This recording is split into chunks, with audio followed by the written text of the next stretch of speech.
Anyway, thank you very much for coming. Thank you for your interest in this issue. My name's Colleen Burke. I'm president of the Local. The topic of today's session is about the staff-appointed pension plan. A couple of housekeeping things. There are some handouts at the back. 3 of them about the UPP project we've already sent out via email, but grab a hard copy if you'd like one. And they're also available through the UPP website, which you can link to from our website. The other one is the U of T pension plan booklet, just as an FYI. If you aren't familiar with the terms of our pension plan, it's in here, also available on the U of T website. Today's talk is being videotaped and will be on our website in the next week or so. So if you have colleagues who've missed it, the video, the PowerPoint slides, and the script? I don't know about the script. We don't know about the script. The video and the PowerPoint slides will be on the website. And over the next several months, we'll have a number of lunchtime drop-in Q&As for people to come with their pension questions, because it's a complicated topic. You're not going to learn everything, in a 90-minute meeting. So, as I said, the subject of this town hall is the proposed sector-wide university pension plan. We'll talk about its origins and describe the main features of the proposed plan. There'll be Q&A at the end of the formal part of the presentation. And so our presenter is Alex McKinnon, Research Director of USW and one of the 3 co-chairs of the UPP University Pension Plan Project. Alex has been involved in the UPP project since its inception, and he's also the chair, representing the steelworkers, the chair of the U of T Pension Committee. So just to go through the outline for today, first we're going to talk about the broader context of the UPP. So that is the prevailing economic, political, labor relations climate that we're living in, and why and how this impacts pensions, and why these conditions favor the formation of a jointly sponsored pension plan in the Ontario University sector. We'll talk about the background to the UPP, including a timeline of the steps leading up to where we are today. We'll give a summary of the main terms of the proposed UPP, which is what people really want to know, including the contribution rates, the benefit formula, and other key features of the plan. And finally, we'll address your questions. There may be both big and small questions about the project. We'll do the best that we can to answer all of them. I'm going to take notes on the questions because they may end up becoming an FAQ on our website later. If there are questions that we can't answer today, we'll get the answers back out to people.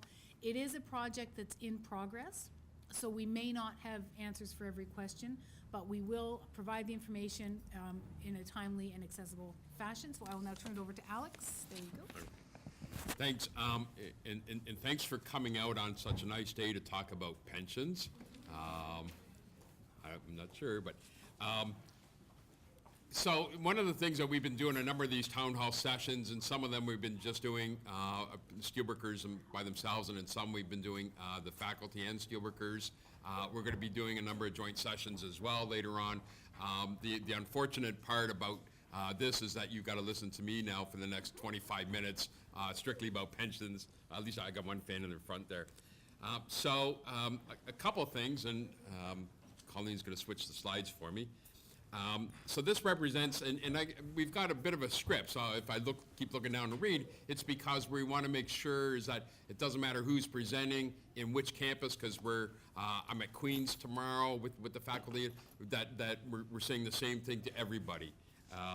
So the JSPP represents a significant, important opportunity for those in the university sector to secure their defined benefit plan for the foreseeable future against an environment that we think is, quite frankly, a little bit negative. In fact, it's quite frankly a lot negative towards defined benefit plans for broader sector workers, and especially for defined benefit plans in the post-secondary sector in particular. So what I wanted to do is actually, before we start to talk, this is kind of like ratification. Everybody wants to flip to the last page and see what I got. But there's a whole lot of reasons why we've got here. We started this, we'll talk a little bit more about this in a minute, back in 2010. So there has been a lot of work gone into this, and there's a lot of good reasons why. And so we want you to try to understand those.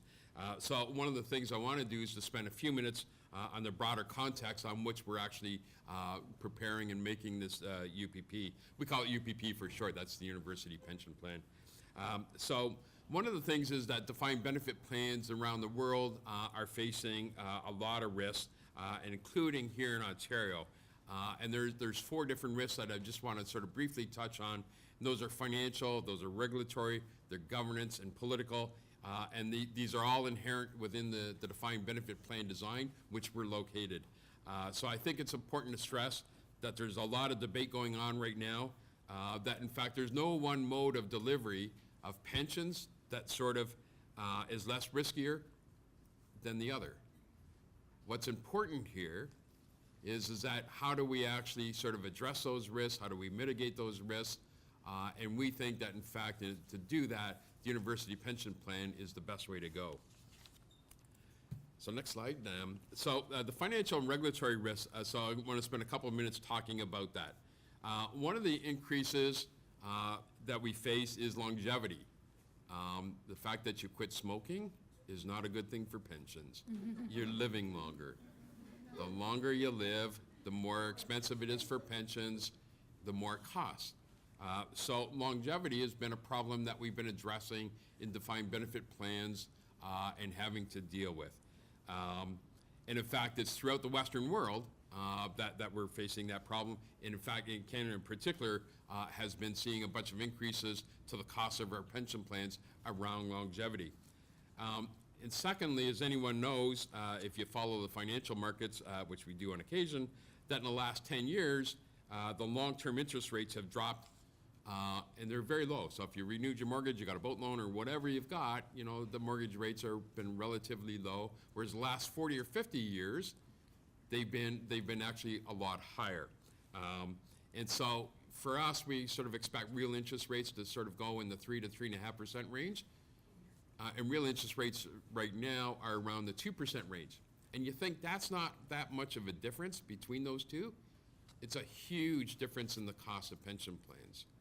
I'll deviate from the script for a second. A 1% change in interest rates changes the cost of your pensions by about 18%. So it's a huge impact on the cost of your pension plan. So low interest rates have a big impact. There are 2 seats at the front for anyone who's standing. Mark, if you want to come up, there's 2 empty seats at the front. And, oh, I see a few, yeah, thanks, just so people don't have to stand or sit at the back. The reason why low interest rates, you think about this, you put money in the bank and it earns interest over a period of time, but if the interest rates are really low, you've actually got to put more money in to have the same amount at the end, and so that's the impact on pensions. We're also facing increasingly difficult financial markets. There's more and more large, sophisticated players in them. You may have seen that the teacher's pension plan just spent $5 billion today buying a company. That's bigger than your pension plan. And it becomes harder and harder to generate the returns that are required to improve the viability of these plans. And another important factor in Canada, and Ontario in particular, is there's a lot of volatility in the pension fund, pension plan investment returns. That's an important impact, especially in jurisdictions like Ontario, which imposes and still imposes solvency funding. I'll talk more about that later, but it has a huge impact on the cost of your pensions. And so it's, in fact, what it does, it drives up the cost of your pension plans. And so we got short-term interest rates that go up and down a little bit. We've got solvency funding. We've got a number of things that sort of really impact the cost of the plan. One of the things that you'll see behind you, and don't mean to scare you, but this is if you're in the private sector. Here's what's happened if you've been in a defined benefit pension plan. So if you look back sort of at this side of the chart, in the mid-70s, as many as 31%, so about a third of the people that were in the private sector were covered by defined benefit pension plans. As of 2010, this is data from Stats Canada, so it's down to 12%. In fact, that number continues to decline. So it's going down. So if you're in the private sector, the odds of being in a defined benefit plan are almost zero, or getting there. But on the flip side, if you take a look now, the next graph is actually the one that's a little bit scary. And in fact, it sort of helps us to focus about pension plans in the public sector. So in the mid-70s, about 40% of members of the public sector were in defined benefit plans. By 2010, that's now increased. So unlike the private sector, it's continued to increase. And so we now have about 2/3, and it's going up slightly, of members that are in the broader public sector that are now covered by defined benefit pension plans. So think about that. In the private sector, where they're being attacked and wiped off the face of the earth, the last place they exist is in the broader public sector. So sort of if you look at those sort of financial and political pressures, the pension landscape is changing. If you look across the country, benefits are being compromised. We know that in negotiations, how difficult it is with bargaining pensions. So their plans are either eliminating or suspending the indexing of pensions or retirement. There's been many plans that have converted from final average to career average, or worse, to defined contributions. I have seen in the university sector bargaining where one of the universities has proposed switching to a DC plan. And so it's out there. It's been a feature in the banking sector. The banks, all the major banks have all cut off all new employees now go into a defined contribution plan. And so they're attacking it everywhere. So the effect of all those changes is that when you sort of move away from the defined benefit plan, those risks are being shifted from the plan sponsor to the individual employees and to the individual retirees. I'll deviate from my script for a second, is that we do have, and I run across all the time, people that think that they can handle their money better if they invest it themselves. We see that all the time. That's not the case. And so what happens is that when you're switching to a DC plan, you as an individual, as a member, or a retiree are taking all of that risk. So the other thing that we've seen is outside of Ontario, plans are converting to sort of what they call a jointly sponsored pension plan. And this was important when we looked at all this stuff in order to sort of develop what the pension plan was that we wanted to present. And so they actually have created something called jointly sponsored pension plans in some other jurisdictions. But if you actually look at them, the government retains the entire control over the plan, and the governance structure is such that in fact labor has a very limited voice in the whole process. And then if you want to take a look sort of in the most extreme example, is that if you look at New Brunswick, so for those of us that are pension geeks and we want to look at all this stuff, if you look to New Brunswick, they have something called the shared risk model. And so in the public sector there, the government went, and everybody was covered by defined benefit plans. Shortage, they're struggling with funding. They went and they created a shared risk plan. And so they took away that right to all the defined benefits that you had earned in the past. They converted it all, and everything now is depending on the funding of the plan. Even if you're a retiree, each year you can see your pension going up or down. And that's not where we want to be. By the way, that was Bill Morneau's firm. That's the legislation that they now have at the federal level. Bill C-27 is trying to push that kind of legislation through. The other thing is that we're sort of not sort of isolated from the rest of the world. So for those of us that are in the university sector, there has been up until just recently sort of a long-running strike in the UK. And in fact, there again, the strike was specifically over the issue of governance. So they made it look like that labor had a voice in the process. In fact, they didn't. It was completely dominated by the employers over there. And then as such, we've seen in many states in the US, pensions have become a flashpoint to Republicans.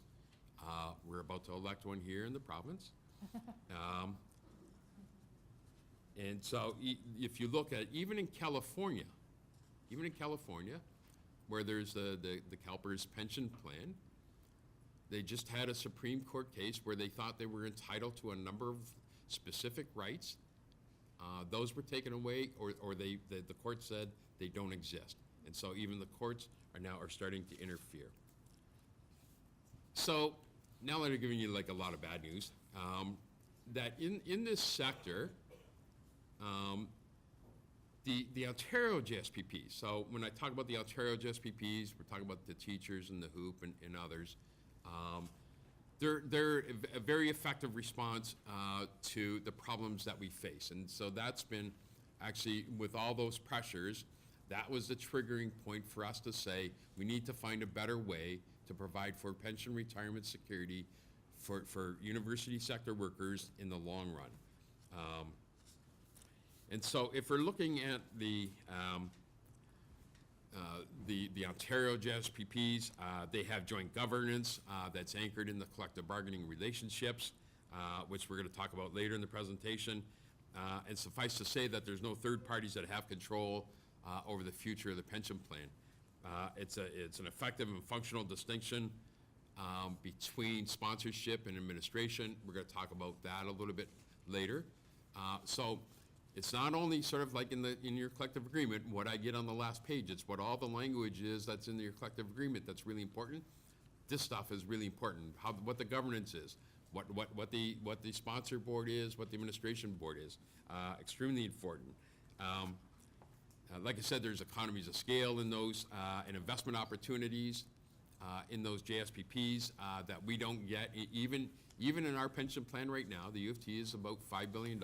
We should have cracked that in the last, depends on the market. Any day now, we'll have cracked the $5 billion mark. And you think that's a lot of money, and it is. But in the pension investment world, it's not. And so one of the things that we said in putting this together is that an important feature is a risk sharing between employees and employers that has to be explicit, it's got to be transparent, it's got to be accountable. And most plan members in the university sector have had their own direct response experience with the implicit risk. As we know that in the 2008 when we had the stock market crash, the university lost a lot of money in the pension plan, as we know. Every pension plan lost money. There was a lot of difficult times where it impacted. It wasn't so much in the pension plans, because the pension plans, the cost went up, they had to put more money in. It impacted on the budgets. And so, you know what happens when they start to cut budgets and stuff. And so, if it's not over there, it's hitting us over here.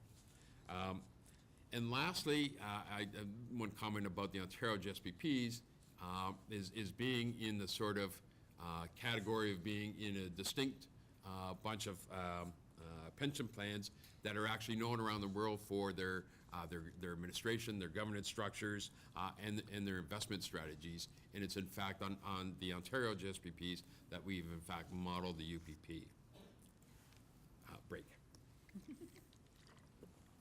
So I call this the modern timeline. And I'll talk about that in a second, but I will say it's a culmination of years of discussions and negotiation amongst different groups that have changed over time. I think Colleen said, I think from labor side, I'm the last person that was from the inception in there. So the players have changed, but we have managed to move this project along and have made a lot of progress.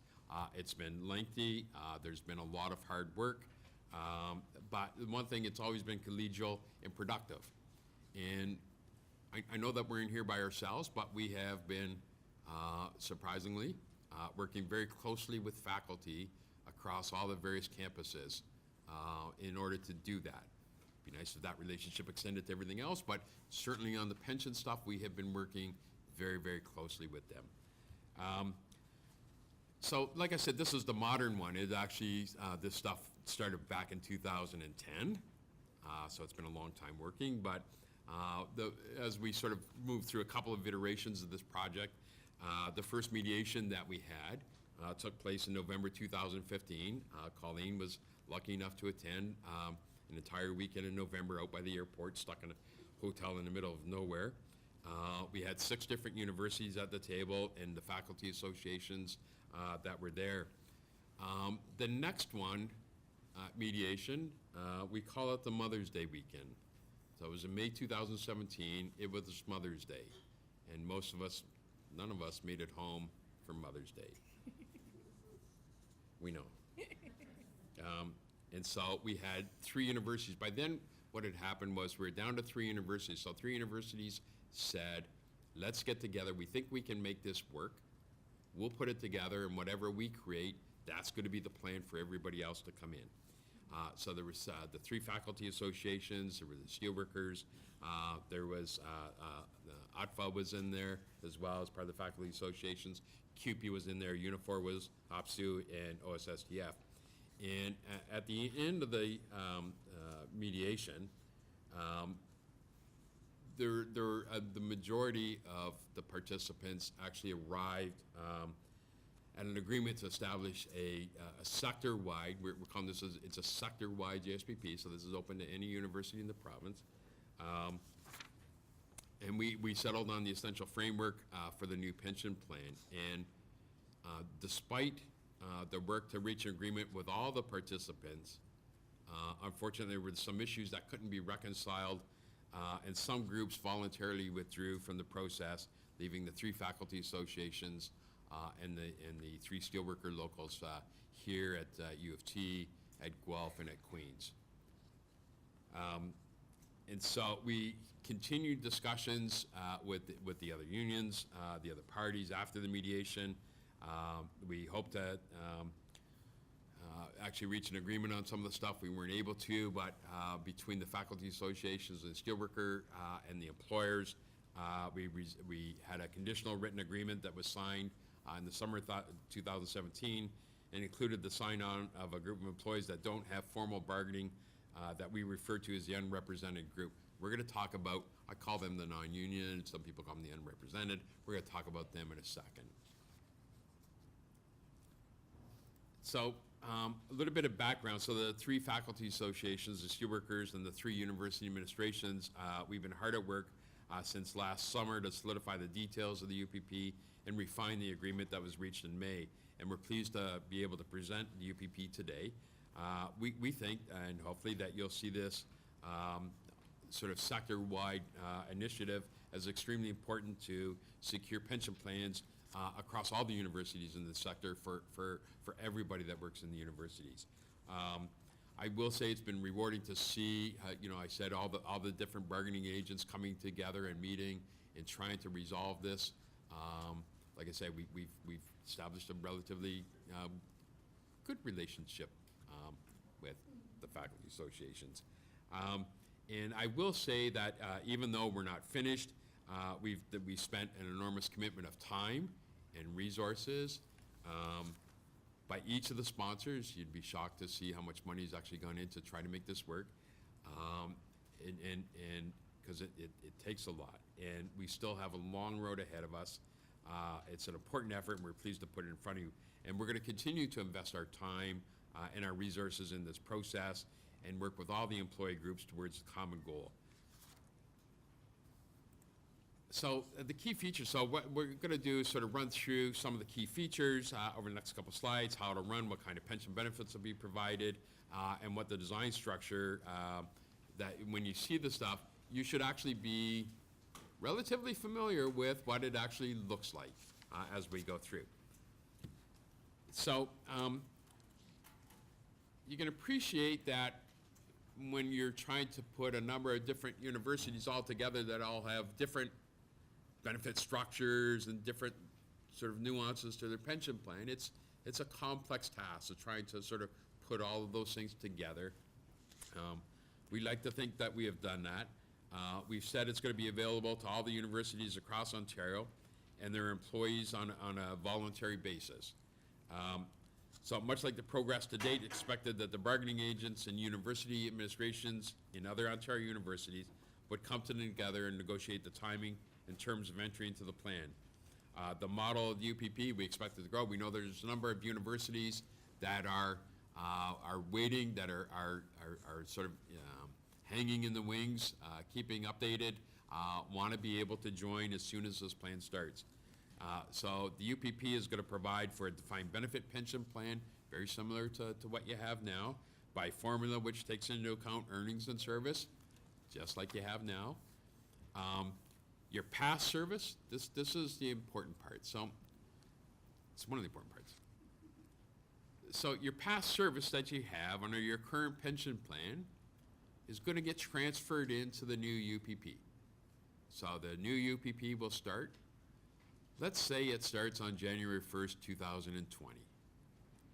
We better not move the date again. It's gonna be January 1st, 2020. And so what you have earned up to that transition date is what you have, you keep that. It doesn't get changed, it doesn't get reduced, it doesn't get eroded in any way. So what you've earned, if you've got 20 years in the old plan, you've got those 20 years worth of benefits. If you've got 2 months in the old plan, you get 2 months. I'm gonna be hitting the thing if it's any. So in the old plan, as of the transition date, you keep exactly what you have. So as the JSPP sort of, as the title implies, has to be jointly sponsored and jointly administered. So there's both a sponsor board and an administrative board of trustees that actually have an equal number of representation and decision-making authority by employee representatives and employer representatives. And so the responsibility of the sponsors is to make decisions about the pension plan. That replicates the sort of the collective bargaining process, because you won't be bargaining pensions anymore. Some people will be joy, because that's not very easy negotiating pensions these days. And so the sponsor board replicates the collective bargaining process. The administration board is the one that sort of runs the plan on a day-to-day operation of the plan. And so they look after the investments, processing, your pension, your termination, whatever it is that you have. And so, as we also said, because it's a jointly sponsored pension plan, so if you're familiar with all the other ones in Ontario, we're gonna share the risks with the plan. We're gonna share the rewards with the plan. And so what does that mean? And so the pension fund of money, the assets that's used to pay pensions and other expenses, is made up of contributions and investment income generated by those assets. The sufficiency of those assets to pay pensions and other expenses is measured, so we take a look at that, sort of those assets and liabilities every 3 years. And if they're found to be deficit, more money has to go into the plan, or the benefits have to be adjusted. There's no secret. That's the same as all the other JSPPs in the province. And so, unlike in a single employer plan, where, you know, if there's a deficit, the employer's theoretically on the hook for the deficiency funding, but in JSPPs, those risks has to be shared jointly. Now, on the flip side, you know, because we've gone through some difficult periods in pensions, on the flip side, if that triennial measure shows that there's more money than to meet the liabilities, then that's called surplus. That's a good thing. The use of that surplus, whether it's for benefit improvements or contribution holidays, has to be decided by the sponsors. So this is not the employer deciding what to do with it anymore. We jointly get to figure out what's going to happen with that. And so, like I say, the university administration doesn't do that alone. So if you look at the sponsor body first, this is the entity, like I said, that makes decisions about the design of the pension plan and sets the contribution levels. It's also established the key policies about how the UPP is funded and governed on an ongoing basis. And sort of as I mentioned a moment ago, the sponsor body will consist of an equal number of representatives from members from the university administration, and each side has one vote. So the employer, you know, if it's 6 and 6, the employer side has one block vote. They get to cast one vote. On our side, there will be 6 from labor. We cast one vote. For something to pass, it has to have 2 votes. And so we have to find a way to sort of work things out.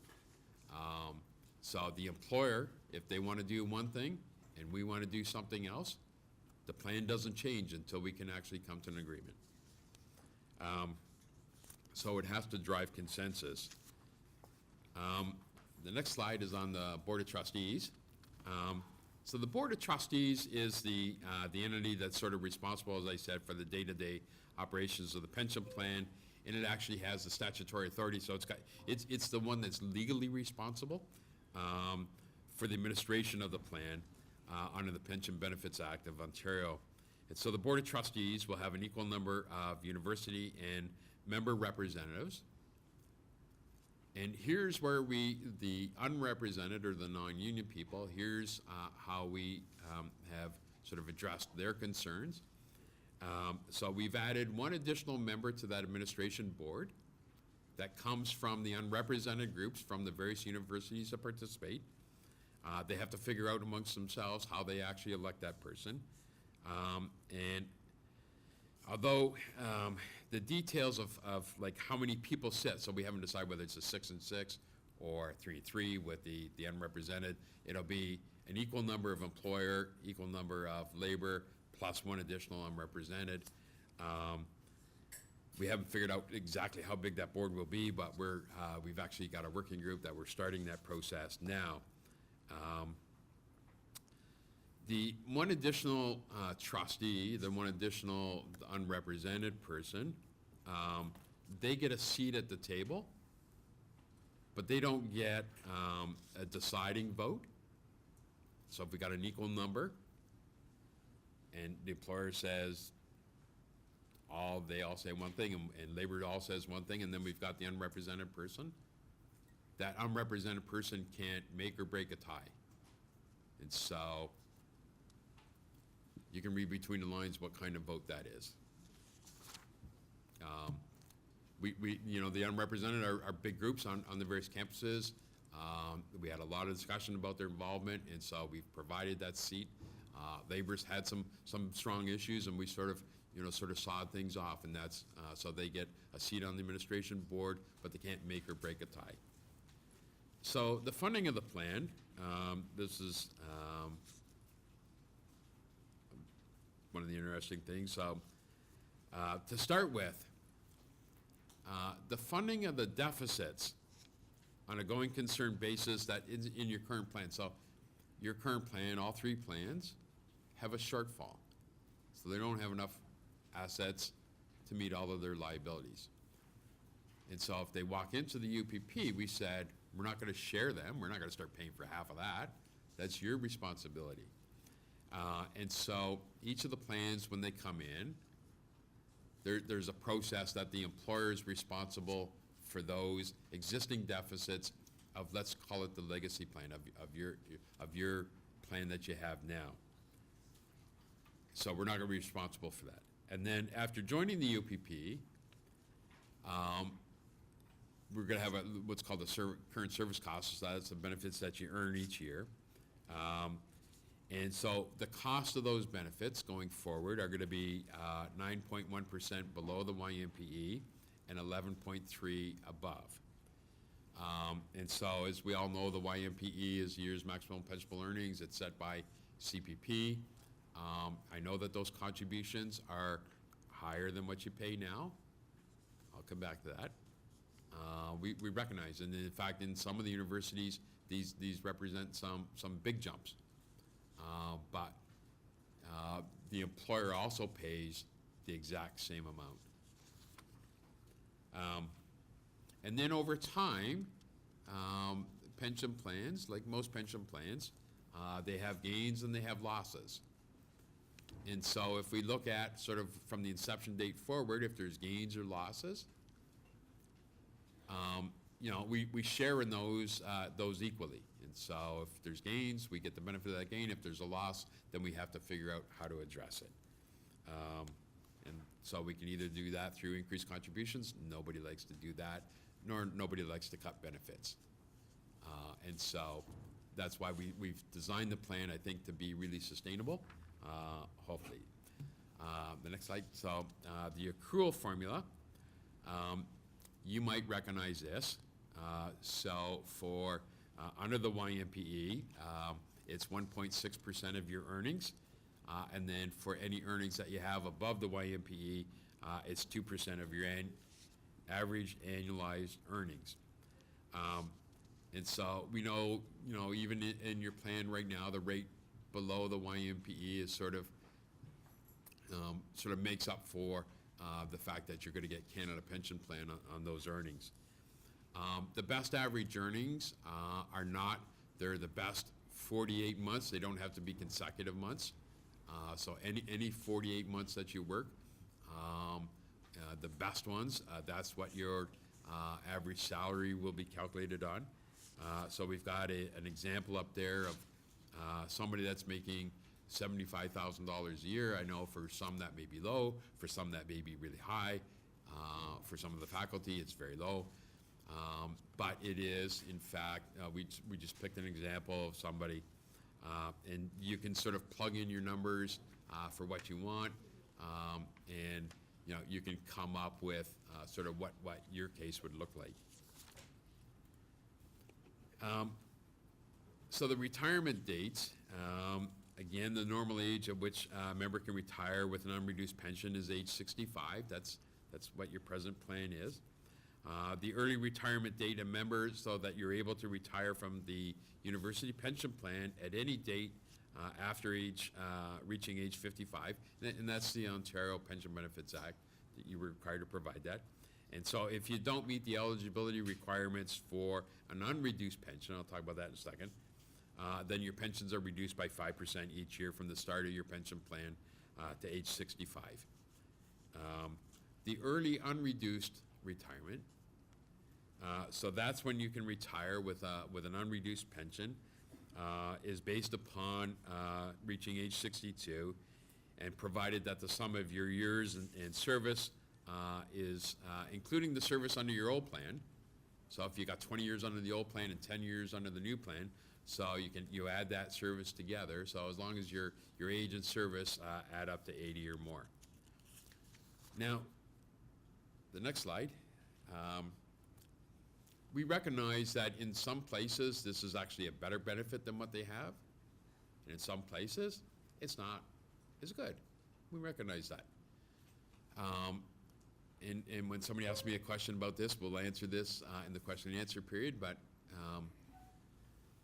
what we did is we said people, as they sort of get a number of years in and are getting closer to retirement, have that expectation in some of the universities that was the entitlement that they were going to get, assuming that the pension plan never changed. That was the entitlement we're going to get. And so what we did is we, in fact, created what we call a grandparenting clause. And so the grandparenting clause says is that at the inception date, so let's say it starts as of January 1st, 2020, if you're age 52 or older, you get two things. You get to have your current unreduced early retirement provisions under the UPP, or you can have the calculated under your existing plan, and whichever one is better, that's the one that you get your pension calculated on. So if you're age 52 or older at the day of inception, you get to pick which unreduced early retirement provision applies to you. The indexing, we know that this is important. And so while indexing is not a required feature in law, in fact, in a lot of plans it doesn't exist. And in fact, there's a number of plans that are in the university sector that don't provide for any indexing. And so we had to actually, and we said this is an important feature, so we provide for indexing of 75% of the CPI. And then in addition to that, for the first 7 years that this plan is up and operating, any CPI that's calculated on the benefits for somebody that retires in that period of time, those benefits get protected, so they can't be reduced. After the 7 years, the indexing is dependent upon the funded status of the plan. I'd like to explain that in a little more detail. It's not in the script. When we figured out the cost of the benefits, we've got a cost envelope. The cost of this entire package has to fit within X. It's 20% of payroll. And we got to have those benefits cost each benefit costs a little bit different. As we provide different benefits, there's a cost. And so, and then we put in a safety margin in there as well, so that hopefully over time, that will leave the plan in a little bit of surplus and we won't have to increase costs or contributions. And so one of the things is that is part of the cost of that, we build in. So when you're paying your contributions, you're helping to pay for that indexing. But in a JSPP, just like the teacher's pension plan or the others, it's called conditional because if there's not enough funding, you can actually suspend the indexing in order that you don't have to cut other benefits or or increase contributions. And so that's why it's called conditional. So you'll be glad to know I'm just about finished. Sitting and listening about pensions has gotten, not easy. So there's a number of steps that actually have to be taken and conditions before we meet the UPP or to make it realized. So first of all, we got to settle all the details of the UPP, including all the documents that make up the supported pension plan, like the pension plan text, the trust agreement, the sponsorship agreement, and the number of policies to run the plan. We're actually some of those things are already in process that we're working on. The other thing that happens is that there's a very lengthy and a detailed regulatory process that's supervised by the Financial Services Commission of Ontario, and that has to be completed, and we can't start the plan until those documents are finalized. And we have met, we went down and we've met with FSCO. I will say this, is that FSCO, the regulator, has said, this isn't in the script, they have said, we want this to work, and they said, they conveyed a message, they said, the government wants this to work. And so there's a lot of support for this. And so one of the things that has to happen is that detailed notices have to go out. They got to be, the employers will be putting this together. They're starting on that already. That will give you information about the new plan, the old plan, your individual entitlements, and your rights during the process.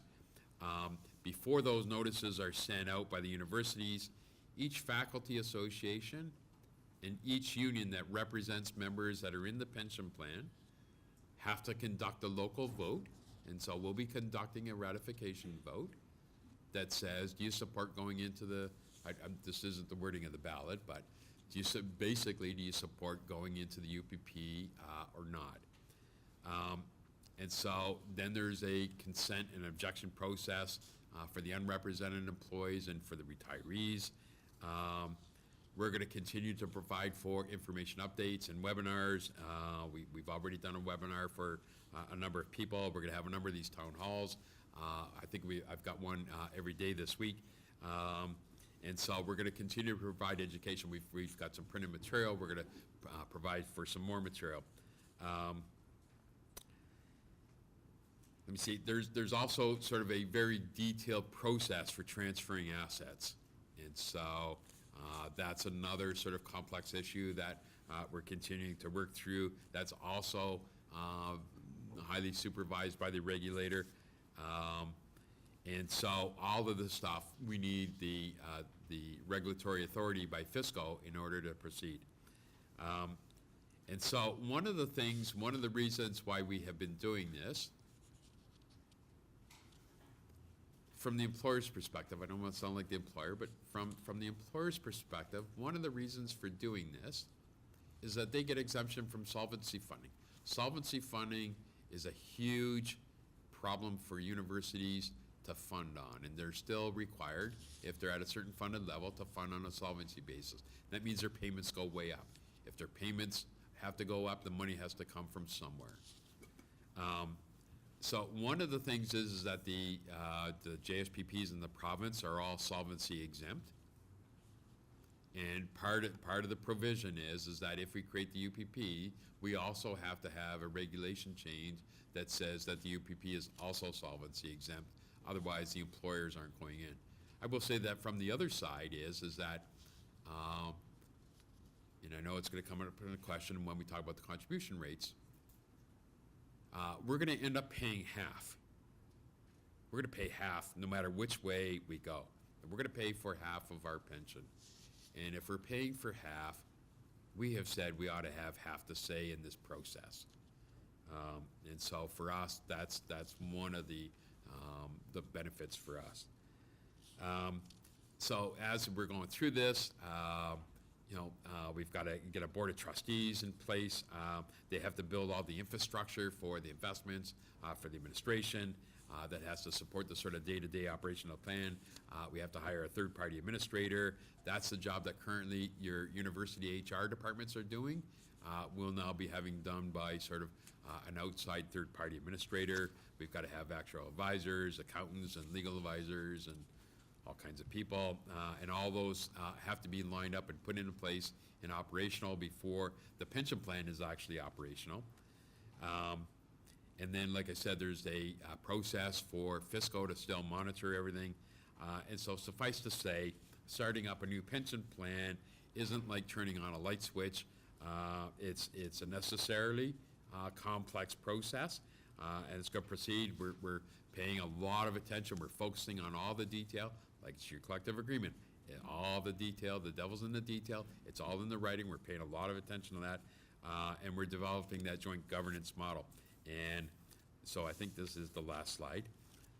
So where do we go? And so where are we in this process? What still needs to be done?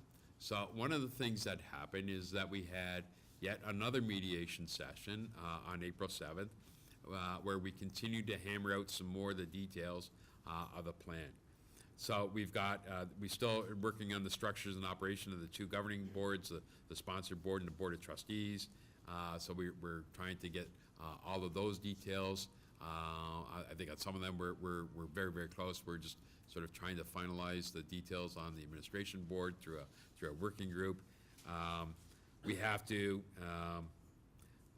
We've got some other special things. If this is not complicated enough, Queens is a very special case. It has a hybrid plan. Hybrid plans are not allowed under the Act anymore, so if you're thinking about starting one, you can't. And so they have both sort of a DC component and a defined benefit component, and it operates very differently. And so there's a number of universities, Laurier, the other names that slipped my mind, but there are a couple of plans in the province that have some interest in coming into this, and they're hybrids, and so we have to actually deal with not only Fisco, but also with the CRA on putting those in. And so there's a couple plan features that we still have to work on. The education process, like I said, is well underway. And then, like I said, the formal notice, and all the other stuff, and I think that's me temporarily finished. I'll turn it back to Colleen. Okay, thanks very much, Alex. So I'm going to open up the floor to questions. I'm going to ask people to go to the mic, just so we can get sort of an orderly process for questions. If you are unable to go to the mic, give me a wave, and you can ask your question from your seat. We're here till midnight, as long as you want to stay and ask questions. I recognize that people will need to be leaving, but just if we can keep it quiet in the room so we can hear the questions and the answers. And as we said, if there's questions we don't have answers for today, we will get them, and we'll get them back out to the membership, either on the website or through the email. So just, yeah, go right ahead. Yeah, go ahead. Yeah. Yeah. Gabriel Longa. So to be honest with you, this presentation doesn't feel quite right. Okay. I noticed only pros to move to this plan, but I didn't see from you as the union representatives cons about this moving to this plan. So in the first place, why do we need to move to this plan from the current one? Because I have my statement from the last year, and comparing with the notes that you provided, and I noticed that I'm going to pay more for less. And saying more, that means about $150 per, in my case, per month for something less. Good. So, and you're mentioning that all the increases are to sustain the pension, but in the same time, on the notes, it says that the pension is going to be lifetime, but guaranteed only for 10 years. So where is the sustainability? I'm not sure about the 10 years. We said about the indexing for. No, form of pension, the normal form of pension of a member without a spouse on the date of retirement, the pension for that member's lifetime, guaranteed for 10 years from the date it begins. Yeah, Oh. that's the same. Yeah, that's the same, It's not changed. that's not changed. So, let me, So let me, currently, I didn't see any, I know that I'm gonna get the pension when the time comes. Yep. But doesn't say guaranteed 10 years or, so, Yeah. overall, I would like to see cons from you as a representative, not only pros, moving to this plan. It doesn't feel right. okay. All right, so, And I have more questions, but I'm gonna. okay, Yeah, okay, yeah, yeah, that was- and somebody remind me, because you had a number of questions there. Yeah, okay, I got it. Go So, ahead. let me answer your first one about paying more for less. If you go back to the Ontario budget since 2010, in every single budget, the government has said, and you can look it up, that in the broader public sector, that's you, we expect that you're gonna pay half the current service costs. So your contributions are going up. And if you've been employed here for a while, you will know that your pension contributions have been going up, and the last one was on November 1st. The last contribution increase that you had was on November 1st. And those increases are not stopping. They're not stopping in any of the universities. Your contributions are going up regardless. Without any other change in the pension, your contributions are going up. And I think, so that's one thing. So you are gonna pay more regardless of what plan you're in. You're gonna pay half. Why move? Why move, the cons? I think sort of talked about some of those already. The cons is that this is a jointly sponsored pension plan. And so you share in the risks and the rewards. And so, I'm pretty blunt that, if there is deficiencies in the plan, that something has to give. If the safety margin that we have built into the contributions isn't enough, something has to give. And so, I've said clearly that there are some cons, that either contributions would have to go up or benefits would have to be cut. That's why we have the indexing as a conditional lever. The other thing that I will say, and it's difficult, and for us, because this is done a number of town halls, our mindset is that we compare what we have now to what this is. And I'm telling you, that's not the right comparison to do.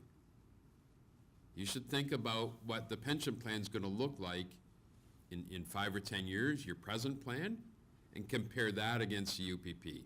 And that will probably be a better comparison. If you think, because not only I've been working on the pension plan, we were, you may disagree respectfully.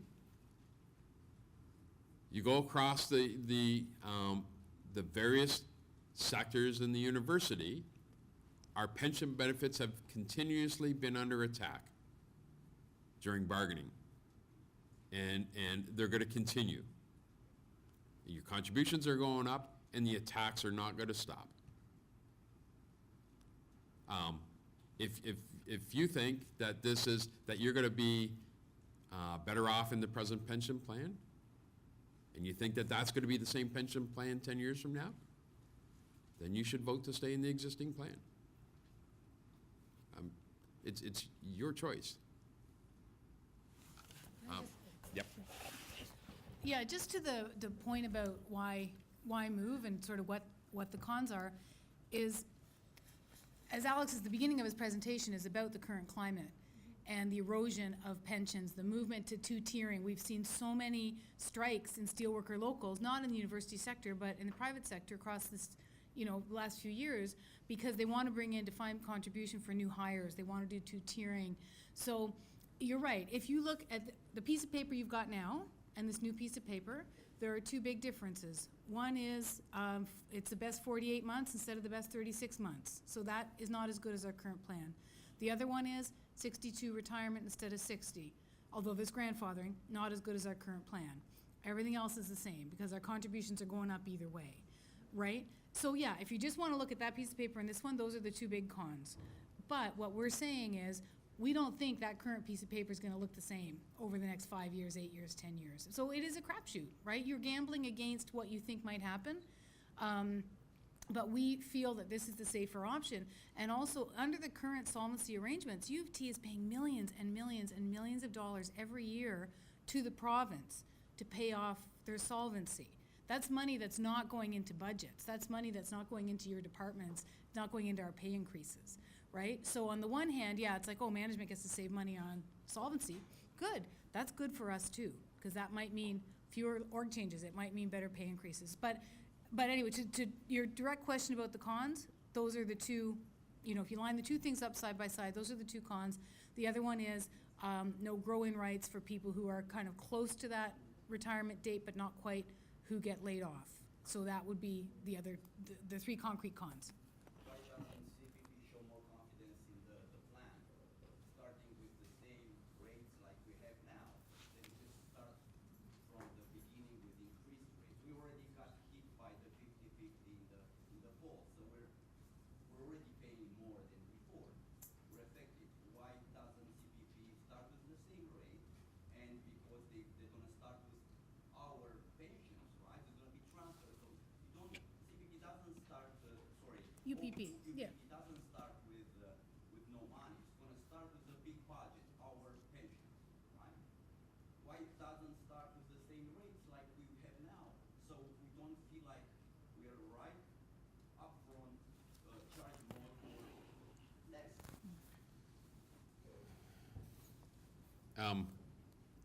Let me say on the first part, Colleen said it much more eloquently than I did. The problem we have is that even if you take a look at your present pension plan,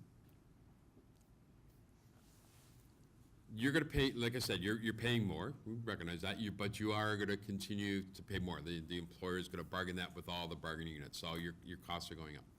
The second thing that happens is that recognizing that there will be a number of pension plans that all come together, and they bring a series of assets with them. But those assets are all for the liabilities for what you have earned, whether here, Toronto, or Guelph, or Queens, what you've earned before. And that has to earn a certain investment return every year in order to pay for itself. And so that's not like free money that we have. The second thing is that if you actually take a look at the cost of your benefits right now for your plan, they're slightly over 20%. And so you're going to be, at the end of the day, when you finish paying half, your contributions will probably be slightly higher than what they are even under the UPP. When we started this process, we had a number of universities that said, we want the contribution rates to be 18%, not 20, because the lower their costs, the better off they are. But the lower that you put into a pension plan, the less that you get out of it. And so we had to make some adjustments. We're not saying that there's not cons. We've been upfront and we told you what they were. But, so, next question. Hi, I'm Val. I work at Rotman. And to his point, I was thinking that it would be really beneficial if you could outline each variable within the pension framework that would be impacted either high, medium, or low for us in terms of the benefit plan that we have now and how it would transition to the UPP. I think it just makes sense. Like right now, I don't feel like I have enough information, and not being someone who calculates pension benefit plans for a living, it would just help like give me some line of sight as to how my pension would be benefit or impacted. And then also, I know that for the last few the university did take, contribution holidays, but that was something that I didn't get to participate in, so I didn't get to take a holiday from paying into my pension. And it really, upset me when I learned that the university did do that. I didn't feel like that was communicated at the time that they were taking them.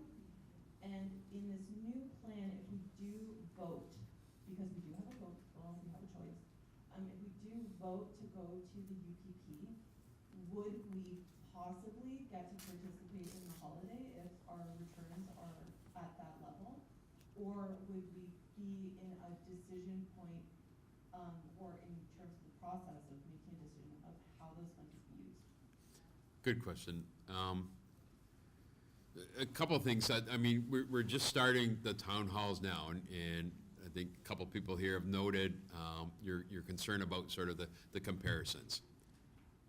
I will say a word of caution, I'll keep saying it, is that make sure that when you're looking at that the real comparison is where you think the plan is gonna be sort of down the road a little bit. That's the real comparison. But And that but could be something you provide for us, like, do it, capture it as is, like now, in this moment in time, and then what you perceive it to be in like 5 or 10 years from now, to give us a better line of sight. And I know that's a Yeah. guess framework, like, it's not based in reality, Yeah. but you could even showcase other JSPPs or whatever it's Yeah. called, and see like what their 10-year timeline looked like. Okay. I will say that the benefit structure under our JSPP, the 1.6 and the 2, is the highest of any JSPP in the province. No other JSPP has. Just to jump in for a sec, yeah, it's quite a long time before we get to the vote, so we absolutely will have that kind of a comparison document. So right now, the UPP project is working on documents that are common to all 3 universities and all the employee groups, right? Like the FAQs, and the ones at the back, they're very general, because they're trying to get it out to all the different groups, but they will drill down, and we will get a specific one for our pension in the next, long Yeah. before you have to vote, for sure, Yeah. yeah. And then I did have just one more thing to mention. Oh, No, the- it's you- also you- the pension holiday question. Oh, the pension holiday question. Yes. Really important, because the U of T was not the only one that saw, I think it was $100 million plus in pension holiday contributions. And we didn't get to share in that for the most part. In the UPP, in the JSPP, it's the sponsor board, so it's that board at the very top that is half labor, half employer, 1 vote each, have to say, we want to take a pension contribution holiday. And we say, what do you mean, you want to take a pension contribution holiday and we're not going to get a pension contribution holiday? We would like better benefit improvements, we would like age 60 instead of 62, and so, we would like a better, more indexing for our retirees. We may want something different for that money, and we would actually have to bargain that. But the employer is not taking a pension contribution holiday without our approval. See, I don't think that should actually be a decision point. I think it needs to be baked into the agreement that if there is a holiday, contribution holiday, that it's 50/50. Yeah, Like, there's, it's there, a shared holiday, yeah. if that's 25% reduction, 50% reduction, or whatever, make the calculation and everyone gets to benefit, everyone gets to share, because then you feel valued. Yes. If it's only But- one party, it's not really, All I will say is that if there's surplus assets, the employer only gets 1 vote. They've got to work with us, we've got to work with them about how that gets done. and And, I just had one comment about your slide deck. yeah, I don't feel like you're sharing the full story. So I find the graphs where you're showing like the drop in defined pension benefits, in the private sector. Yep. Really interesting and quite shocking. But if you did another slide which actually showed the salary ranges, like whether they've gone up or down or stayed stagnant, would actually tell a much more, interesting story for me. So if the defined benefit plans and pensions are disappearing, but if their wages are going up, I know it's like I'm here at the university by choice because I like a pension. go somewhere, Yep. maybe make more money and not have a pension and do my own thing. But I'm just saying, it would be a really interesting add-on to your. Yeah, we'll take note of that. My mind's trying to work about how you actually do that, like whose salaries do you include? Numbers captured in the numbers you did from the first graph. Yeah, well, that includes the faculty and everybody else, so, So let it be Yeah. everyone. okay, But anyways, thank you. no problem, thank you. So I'm Jenny from dentistry, and so I like the fact that we're having shared governing, but my big concern. Oh, sorry, can Yeah, you come, gotta can you come a speak little up. closer to the mic? Thanks. I say I like the fact that we have shared governing 50-50, and we say the pension will probably go up, and probably have to pay 50-50. But my concern is about the risk and reward of the investment.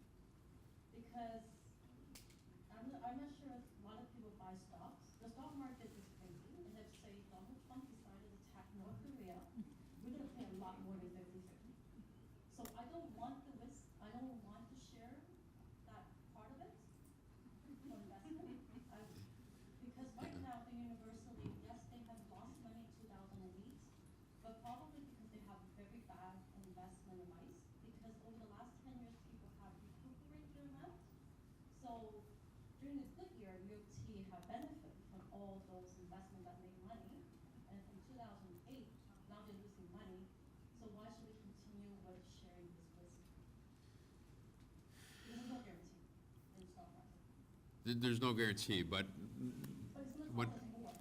it doesn't matter, in all pension plans, they're all invested Yeah. in a variety of different investment vehicles. If we, generally 60% into equities, 40% into the money market fund, like bonds or whatever, sort of the risk adverse ones, the ones that aren't paying any interest. But your pension plan has to earn 6% every single year, roughly 6% every year. So it's got to invest and it's got to extract out of the market that investment return in order to pay for your benefits. So if it doesn't earn the 6%, then they have to put more money in. And so, We have to put the money to this share. well, it's shared. But right now, this is UT. It's just But right, if we well, were to join this, yeah, a lot it's- more than 50-50. it's, I agree that the employer right now has to fund the deficits. I acknowledge that. So is the other two universities also in a deficit as well? Yes, all three universities have what are called going concern deficits. So there's a variety of deficits in looking at pension funding. We could have another town hall on sort of pension funding, but Wouldn't that be worse for us now? No. How to fund us now? no, because, We are bad apples? no, because they're not bad apples. If you look at pension plans across the country, most of them have deficits of varying levels. And so that's not unusual. That's not unusual. I don't think UT, I don't think Hoops has deficits. Now, Hoops, in the JSPPs, Hoops is Hoop, for the healthcare plan, is actually in very good, strong financial shape. It's very good. But most of the defined benefit plans across the country, it doesn't matter where you go, have deficits of varying degrees. But if you remember from the slide deck, what we did say is that when you put a university comes in, they're responsible for funding that deficit, so they've got to put that money in. And so, when you come in, everybody your liabilities are all calculated on the same basis, so everybody is on a level playing field. If you're short, you're responsible for paying off that deficit. Well, I think 50-50, the way it's going, it's probably the reality. But to share the risk, if the bad investment for over 3 years, we have to pay more, that's gonna cost us a lot more. Yeah, but there's you're getting the good and bad with we've been trying to say that there is the ups and there is the downs. But if you look at the teachers' pension plan and OMERS and Hoop and CAT, all of the JSPPs, they have done very well. Hoop You know, when you start to put in like $60 billion, you're starting to get in with some of the bigger players. They have investment opportunities that most of us can't get into, and so they can extract the kind of return that they can out of the market, which goes into your pension plan, which hopefully it, turns into surplus. But you get those kinds of returns because of your size. But I don't think they're sharing the risk yet. They share the risk. They share the risk in the teacher's pension plan, in OMERS and HOOP, in every one of those pension plans. They share the risk. This is exactly what this UPP is modeled on. It's exactly the same. Exactly. I just feel like we're being hit both sides. Like, first we're gonna pay more on the pension, and if the investments are bad, then we have to be hit another time. So that's how I feel. Okay. No, appreciate. Hi, I'm David. I just have two questions. So the first question, I think we just talked about that, the contribution. I just did some like a calculation based on the current plan and the new UPB plan. I just want to make sure like my calculation for contribution is correct. So basically, it's gonna go higher from the current plan, 7.7% to 9.1% under P. YMP, and goes higher from 9.5% to 11.3%. Yep. About that, right? So basically, we're looking at around 1.5% more contribution we're gonna have to contribute of our annual salary, right? Yep. That's correct, right? Just Yep. we talk about consent Okay. bargaining? Yeah. Consent bargaining. I'll let you get to your second point, and then I want to come back to that. Yeah, so Okay. another question is that, I know this new UPP plan where there's a voting process, like at least 2/3 of the members have to vote yes Yes. in order for this new plan to pass, right? Yes. Well, what if it doesn't pass, like, it doesn't meet 2/3? Are we gonna stick to the current plan, or like basically what's gonna happen in that case? This is a very good question. Let me come back to the contributions. You're correct in that the contributions would go up by that amount, roughly 1.5% or thereabouts. And in some of the universities, there's actually more. But it also means that the employer is going to pay less. I think that there's a bit of an issue that we might take with that. We're taking half the risks and the rewards, but their contributions are going to go down and ours are going to go up. And you're right about the process that you require 2/3. And so each of the universities or each of the labor unions, each of the faculty associations will conduct a vote amongst their members. If the majority of those say yes, and let's say here at the University of Toronto, the steelworkers represents 37.47% of the membership that's in the pension plan, and our members vote, the majority vote that they want to go into the UPP, then the steelworkers cast their vote for 37.47% of the vote, and then the faculty association would vote, and if they cast their vote, the two of those votes together are more than the 2/3, but then the other unions and other groups, the unrepresented have to vote individually.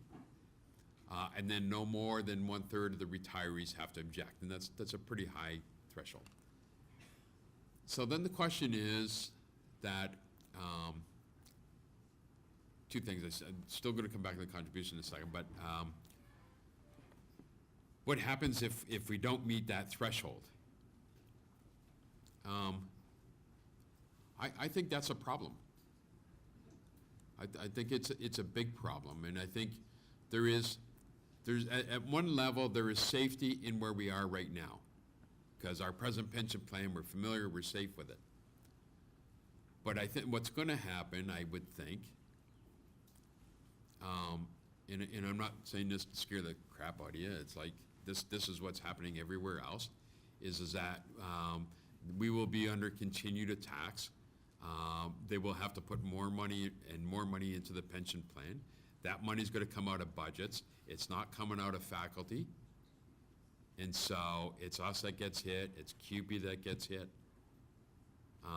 We end up paying the price for that. And then I can see that in collective bargaining. We've seen it at one other university. In fact, the University of Saskatchewan put their faculty into a DC plan. They've actually just lost a battle, or the university won a battle with CUPE at the University of Saskatchewan over the rights to change the pension plan. And so what's gonna happen here, I would think, if I can read the tea leaves, is that they'll start to come after bargaining units, and they'll say, okay, we're gonna close the bargaining units, we're gonna close the pension plan to any new hires. So the new hires will go into a DC plan, and they're gonna start whittling away like that. And they're gonna continue to attack the benefits. That's what I see happening. And that's, I'm sorry, so if I Yep. got you correctly, then my second question, if it doesn't pass, we're gonna stick to the current pension plan. Because at the end Yep. of the bargain agreement, we're gonna have to bargain a new pension plan with the university, with the employer, is that right? Maybe, maybe. yeah, maybe, yeah. Yeah, I would suspect that the employers will, if it doesn't pass, that they're gonna continue their process of attacking and going after, trying to reduce their costs, because this is pensions are expensive, they're gonna reduce their costs, and it's gonna fall on us and less on faculty. That's what I see. But we're gonna be in the same. You're gonna be in the same plan for the time being, plan. for the time being. Nothing's gonna be changed, right? Not Well, immediately, no. not immediately. But on a go-forward basis, you're darn right that they'll come after and wanna change that plan. Okay. And one more question. Oh, wait, we Oh, didn't, okay. sorry, Oh, yeah. we didn't answer the first question. So, yeah. Yeah, so the first question is about the contribution increase, right? So if you recall, in the last round of bargaining, the pension did go up, and we bargained an offset, right? So we're not in bargaining right now, but the university needs our votes for this plan to pass. We're one of the biggest employee groups. If Steele votes no, the thing is gonna die. What's it gonna cost to get our vote, right? So we're gonna wanna be talking to the university to say, okay, if they are going up, well, I'm not good at math, 1%, 1.5, whatever your number was, if they are going up, we wanna see an offset to that, so we don't see a drop in our take-home pay when we move into this plan. So that's something that we are gonna be trying to get. I'm not promising it or committing it, but we were able to get it in the last round of bargaining, and management needs our vote. So that's sort of the plan, because we don't wanna see a drop in take-home pay because we've moved into this plan. So, okay, your Yep. next question, and then we'll go on to the next person, yeah. One quick question. You just mentioned that even our current plan, like given some time, say 10 years from now, we're gonna have to probably end up paying more, because it's gonna go up as well. But what about the UPP? Is there a guarantee that it's gonna stay the same for 10 years, 20 years? No, a good question again, is that there's no guarantee on either one. Under the JSPP, like we said, it's a 50-50. And why we have built a safety margin into that 20% cost is so that we don't want to go back and increase contributions. I mean, we don't want to do that. But what we do know is the government has said, on your present plan, they expect that the employers in the sector are gonna go after and extract and make you pay half. And so we know that under your present plan, not 10 years from now, but 3 years from now, and so on, you're gonna continue to pay more. So, either way, you're paying more. No problem. Joe? Hi, my name's Joe. I have a question about the governance piece of it if we do move to the GSPP. I think you said the numbers aren't firm, but can you talk a bit about if it's 6 and 6 and 1, how many USW are on there, how many QP, how many faculty, like how does that get decided? And also, do the people that are gonna represent us get voted by us, or are they like, how does that process work? Because we wanna make sure that the people who are going to be doing the investments are actuaries, not just anybody that gets, that wants Yeah. leave and wants to go to the union. Like, concern for me is to making sure that the people are qualified to make those decisions. Right now, it's the university and all the risk is theirs, but if the risk is ours, I would like to hear more about the process and how all that's gonna happen. Sure. On both the sponsor board and the administration board, each one has sort of different responsibilities. The sponsor board is the one, as I said, sort of replicates the collective bargaining process. It sort of sets the details of what your benefits are, stuff like that. And so there's an equal number. And there will be, on our side, there's 6. And there will be, a number of faculty and a number of the trade unions.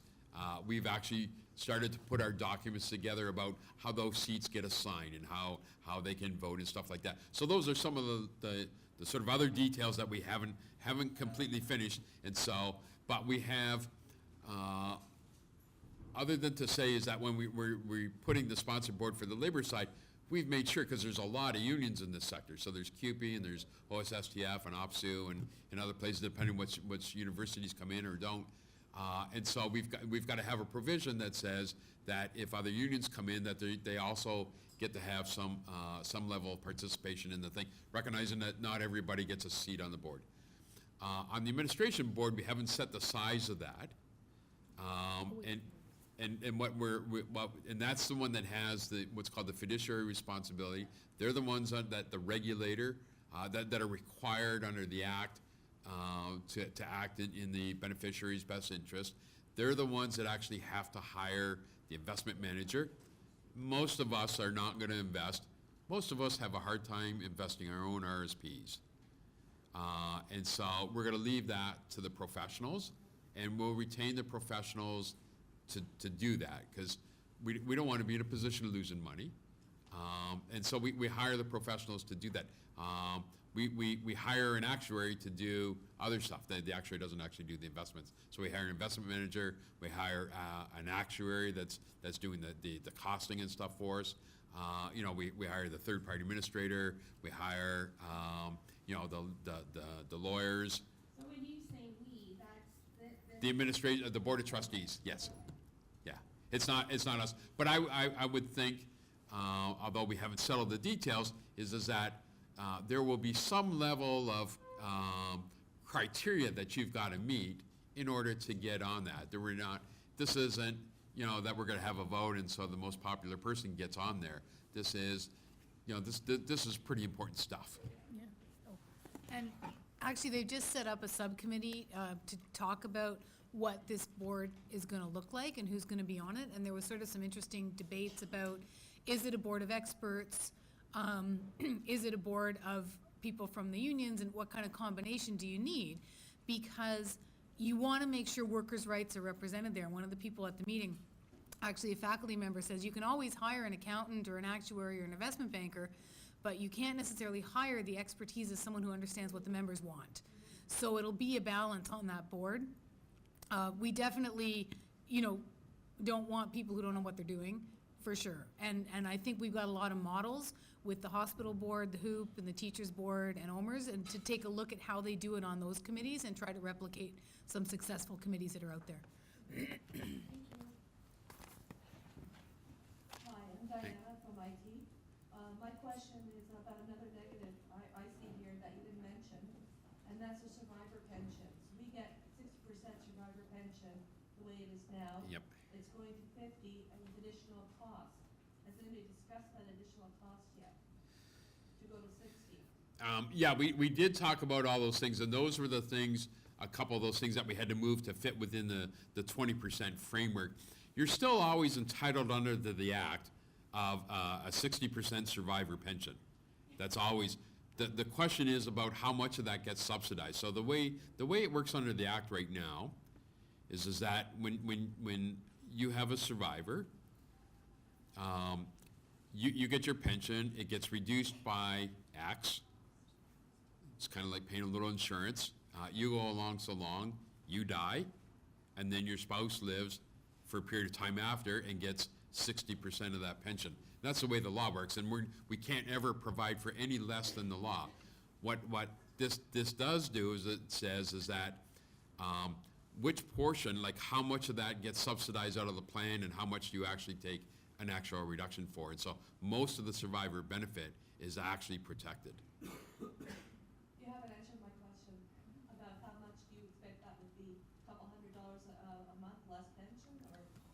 No, that's a question that we had for the actuaries within the costing of the plan, trying to make everything fit. And so I don't remember if that was like 0.2% of the cost, what it was. No, but are you asking what's the dollar amount reduction for an individual person? No, more of a percentage, not a dollar amount. I understand that okay. pension vary greatly. Yeah, okay. Yeah, Okay, and the Yeah. next thing is, I'm planning to retire next spring. And what's the impact of those of us who retire before the UPP comes in? What happens to our pensions? How does it work? Nothing happens. If you think about that, as of the inception date of the UPP, all of the stuff that you have, all of the benefits that you have earned under the pension plan is put into a silo. And so that's what it is. So that's protected, it can't be eroded, can't be taken away from you. That's in a silo, and that's what you get.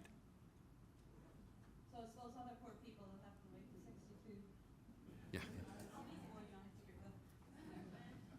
Hey there, I don't know too much about pensions, and I haven't been following what I've been investing or what the UFT has been investing, et cetera, et cetera.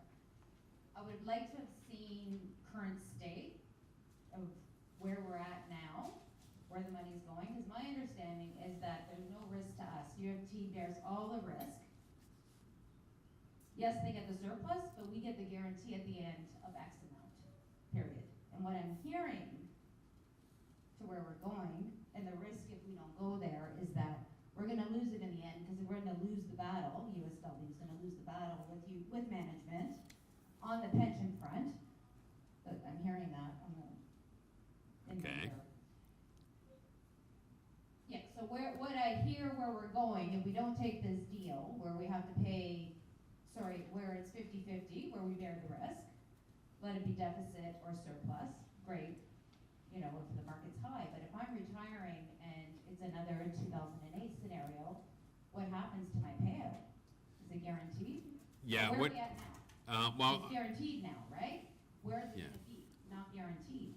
what the pension benefits, well, there's nothing that's guaranteed in life, I'm talking about current state.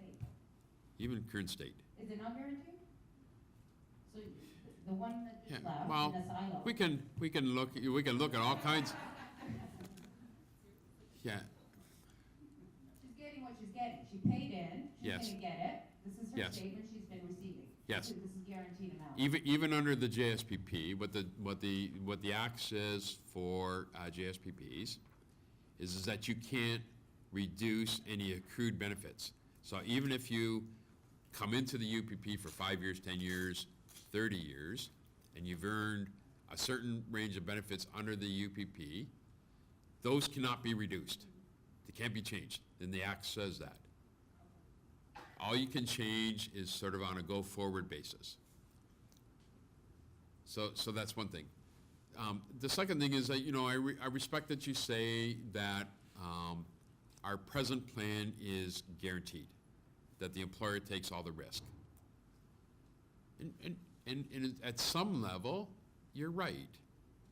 The employer takes the risk. So if there's a shortfall, if they have a bad investment return and there's a shortfall, they've got to find a way to fund that. But that doesn't mean that there aren't risks and that they're not being passed out to us in different ways. No, I get it. I get it. Okay, I get the and bottom so- line budget. Yeah, and we've seen that. And so, we're gonna get those risks anyways. Like I say, under the UPP, under a JSPP, you can't reduce what you accrued already. You can change it on a go-forward basis, but not on anything that anybody has at the present.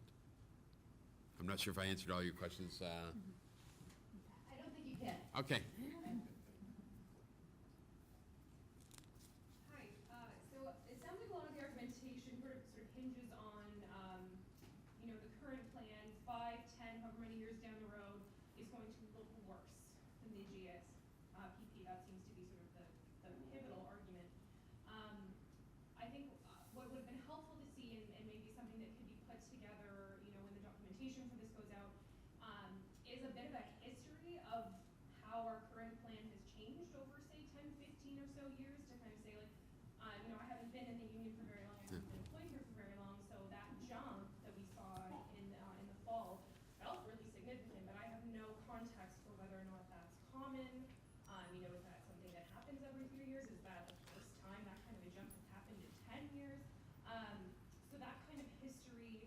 you know, in the context of how that landscape and climate has changed over that same period of time would be really useful. Because right now I'm not terribly comfortable with relying on, yeah, no, trust us, they're gonna come after it, it's gonna be really bad 5 to 10 years from Yeah. now. That's not good enough evidence to make a decision on. Yeah. So, yeah, if moving forward in the future town halls and the documentation that comes out of this, if you can provide a bit more context into what the history of our current plan has been, that would be useful context, I think, for me and probably other people. Yeah, good point. And like I say, and Colleen had said, we're putting more and more stuff together, and certainly as, you know, we go through the town halls and people have questions or concerns, you know, trying to figure a way to address them. I did want to, the speaker before said something about the steelworker will lose the battle with the pensions. It's not, I think, let's be clear, is you can see the battles happen in the public sector. So if you were in an auto plant, you've seen your pension plan, your defined benefit plan disappear. If you've gone to look at Sudbury with Valet, they lock people out there for a year to get rid of their pension plan. They did the same thing down in Hamilton, where they've locked people out for a year. That's not, and it doesn't matter what union, what flag you're carrying. You can see that in the private sector, that they are disappearing. And so all we've been saying is that's a battle that's on the horizon. And I think, quite frankly, you know, one of the other things is that if we look forward to this next provincial election, and Doug Ford wins, they're not in favor of defined benefit plans, and quite frankly, most of them think that you've got a golden pension plan. And so we'll be under stress from a different political force. But, yep, you. Sorry, 3 items. I would request that every question sent to info@universitypensions.ca be published as well as the answer. This takes for those of us who are a little slow and have questions coming up. We send you a question, you publish it, and publish the answer as well. That's my first request. Okay. Wait, Yeah, so just, come to us, yeah, which there's, one, yeah. just- You'll get a faster answer if you send it to info@usw1998.ca. Okay. Yeah, Yeah. so- I yeah, don't care about the yeah, yeah. mechanism. The thing is, I want the questions published as well as the answers, so the whole community Yeah. can benefit from yeah, it. yeah, absolutely, no I matter think that will what. happen better if you send it to us, because this Yeah. is gonna go to the kind of the central joint thing and go through the lawyers for Yes. 20 days before you get an answer. So, yes, Yes. I agree. Second request is that the earned pension, that's a dollar figure for each one of us. I can only request that we know what that dollar figure is as of that magic date sometime in the future. That will be carried forward. You- Do you, So- sorry, do you yeah. mean do you mean what you've earned in the plan before, like, if this is successful and moves ahead, are you talking about what you've earned before Well, it the moves? thing is, according to the terminology that you're using, Yeah. we've earned something, Yes, right? Okay. Earned means that I've earned a dollar amount. yes. So that gets carried forward for clarity and certainty, right? I'd like to know what that number is. Right, that's on your individual pension statement that you get every year. That's your number. We don't have access to people's individual numbers. So we don't know what earned means then on that date. You will. You can log into ESS any day of the week and see what your current pension statement is. As of that month. Yeah, yeah, so, As of July of some. okay, of some- okay, but I think you can extrapolate from your No, I pension can't. statement. Honestly, Yeah. I'd like you guys to do the calculation. Okay. With certainty. From what I understand, no, Because yeah, somebody's doing, these are dollar amounts here, these big dollar amounts, and you guys have to be absolutely certain as to what they are. And everyone in here has to know exactly what they're going to. yeah, do you wanna Yeah. talk, that's part of the consent process? Um, Yeah. We can't calculate your individual pensions, because we don't have that data. Because that requires like a whole lot of, like, personal data about you, your spouse, all that stuff, that we don't have that data. The employer calculates the pension. So, But with the B plan, who's gonna calculate that?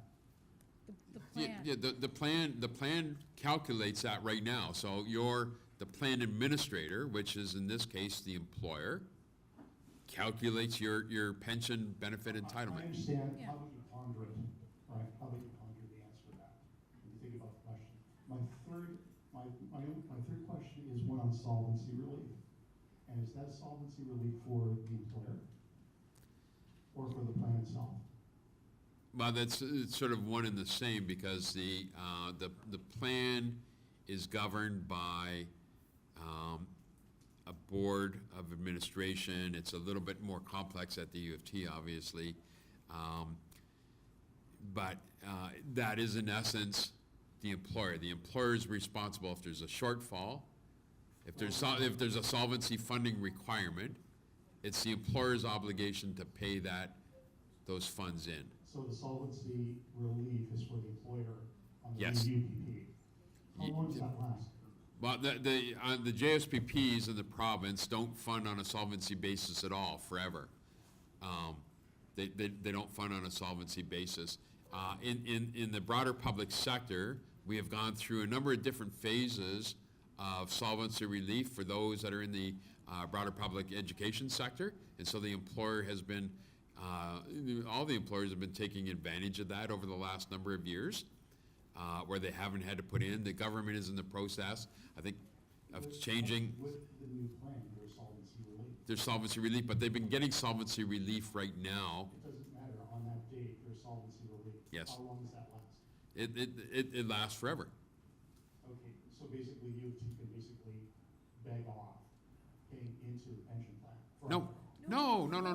no, we're gonna have a separate class on, As long as the pension plan is insolvent, they can beg off forever. no, this is a whole separate class in pension funding for, and if I had a big draw, I Can I think try? yeah. I don't understand pensions as well, so I think I can Okay. answer because I'm not Okay. as smart. So, so the solvency relief is on the debt in the plan right now that exists, on the old U of T plan, right? And they're paying millions and millions of dollars every year for this. If we join into a JSPP plan, there is a certain part of the debt that U of T is still on the hook for, and U of T still has to pay that. It's not us, it's not shared, and Guelph has to pay theirs, and Queens has to pay theirs, and that's there. I'm It's the, sure it adds up to into the billions of dollars. yeah, and so so there's a going concern deficit and the solvency deficit, the wind-up, right? So it's, what they will get relief on is this hypothetical solvency. If U of T went out of business tomorrow and they suddenly had to pay off everybody's pension, the same kind of thing that they have in the auto sector or the industry sector, which you want to see there because it happens, right? Look at these people from Sears and, Steel in Hamilton and stuff like that. So that's what they get relief on. The new plan, from the date it starts going forward, is fully funded from the date it goes forward, so it won't go into deficit. On day one, it's a 20% funded plan. We're putting in 10%, employers putting in 10%, it's fully funded. So, and then if there's surplus and deficits, that's when the sponsors jointly, union side, employer side, sit down and figure out what to do. But the new plan won't be allowed or able to go into these big deficits that the university plans were in the past. I don't know if that answers your question. What happens to all that debt that's outstanding? The debt is in some way, the debt in some ways is a theoretical debt. It's a, I understand, not it's- the actual, like, the actual, yeah.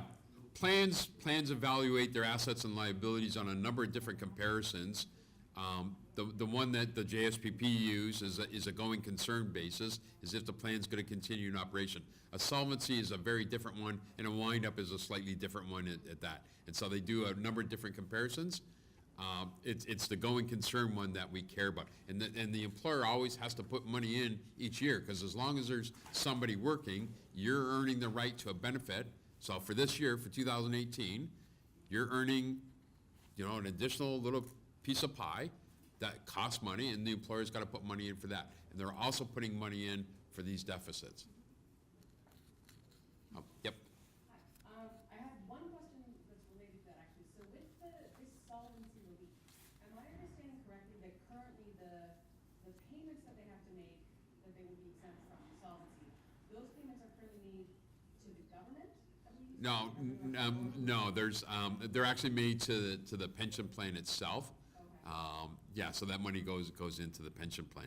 Right, but is it the government that requires them to make those? Yes, payments? yeah, those, all of those are regulations under the Pension Benefits Act, both with respect to the going concern and the solvency funding. And they've been differing between the broader public sector and the private sector. And they also differ for multi-employer plans, and they differ for JSPPs. I also was hoping that maybe you could clarify what you were saying about whether or not the contribution is like guaranteed. So if I'm understanding correctly, the indexing, if there is a need to adjust benefits to meet if the fund is found to be, it has liability, something needs to be adjusted, my understanding is that that won't be through the reduction of benefits that are being paid out, or that won't be the goal. Yeah, you can't reduce the benefits, the pension benefit that you've already earned. You can't reduce that if there's indexing that's been provided in previous years. You can't reduce any of that. That's a requirement under the Act. So people But- will not see their benefits who are already retired, they will not see their money go down. Yeah, so let's say this year, inflation was 3%, and I should have got an indexing, of 2%. And we say the plan is experienced some funding, we don't want to increase contributions, and therefore, we're not going to pay out the indexing this year, or we're only going to pay it out at 50% instead of 75. All of those things. And that's the same way that the Ontario Teachers Pension Plan operates. Okay. And I realize that this is also a more general town hall that's for all the universities, but I mean, either now or in the future, and I don't know if Colleen wants to address this at all, if you could maybe talk a little bit more about what the experience with the current management of the pension has been like at U of T, because I think I know that in other kind of town halls, it's come up that apparently, like right now, we have no say in how the pension fund is invested. So if the pension fund decides to kind of make a decision under its current structure, we have no control over it, or very little control. So could you maybe talk about that a little bit? Yeah, there's, having been the chair and the vice chair now for the last 4 years and been on the pension committee since its inception. So this, for those that may remember, is that sort of an award that come out of the faculty, that they had to establish a pension committee that had some legal responsibility, make a number of decisions. On that, we're 9 people, or 20 people, 9 from sort of what I'll call labor. And I'll say that 4 of them are from faculty. One is a retiree from faculty. There's 2 Steele, 1 CUPE, and 1 unrepresented members, and the 11 members come from the appointments from the Board of Governors. And then we have a chair and a vice chair, and they alternate back and forth between labor and the employer. And like I say, I've been the chair now for the last 2 years. We don't make the actual investment decisions. That's done by UTAM. And it's quite frankly, within the board, that's not our expertise. What we do is that we give direction to UTAM with respect to the sort of parameters of the investing. And so we're required every year to have what's called a SIP&P, so it's a Statement of Investment Policies and Procedures. We look at that, we have to look at it and vote on it every year at the board level, or at the committee level. And that sets out the sort of the parameters and the directions to UTAM that they have to follow in investing the pension fund assets. Then there's an investment committee that's separate and distinct, and they actually work with UTAM on the actual investments. And UTAM itself does the investments, and it's fundamentally a manager of managers, so they're hiring managers that actually manage the money, so they're not to the most degree like buying individual stocks or bonds. And so, I mean, I would assume that the answer is probably yes, but do you feel that the proposed structure of the board for the UPP would allow the kind of the labor side, the faculty and union side to take more direction as to where that would go? Or is it currently a very important relationship? I don't know about the UPP, because I mean, those are some of the details that we still have to work out. In general, what you're doing is you're hiring, you're not, there's none of us that are gonna say, look, we should be buying Google stocks versus Apple stocks, or, you know, putting all our money into BlackBerry stocks. Even though I'm a BlackBerry fan. You're the only one. Yeah, I'm the only one. That's not our role. Our role is to hire the appropriate investment managers, that's their function to do. And so we would hire a number of different investment managers and a number of different criteria. And so that's what the role is, and we would be sort of jointly deciding which managers we actually hire. No problem. Oh, can I just, sorry, just to add on, so your question about, you know, is it a cordial relationship? It's not really that relevant because it's quite kind of an arm's length thing. So, I mean, yeah, the pension committee is very cordial, but it's very, very arm's length.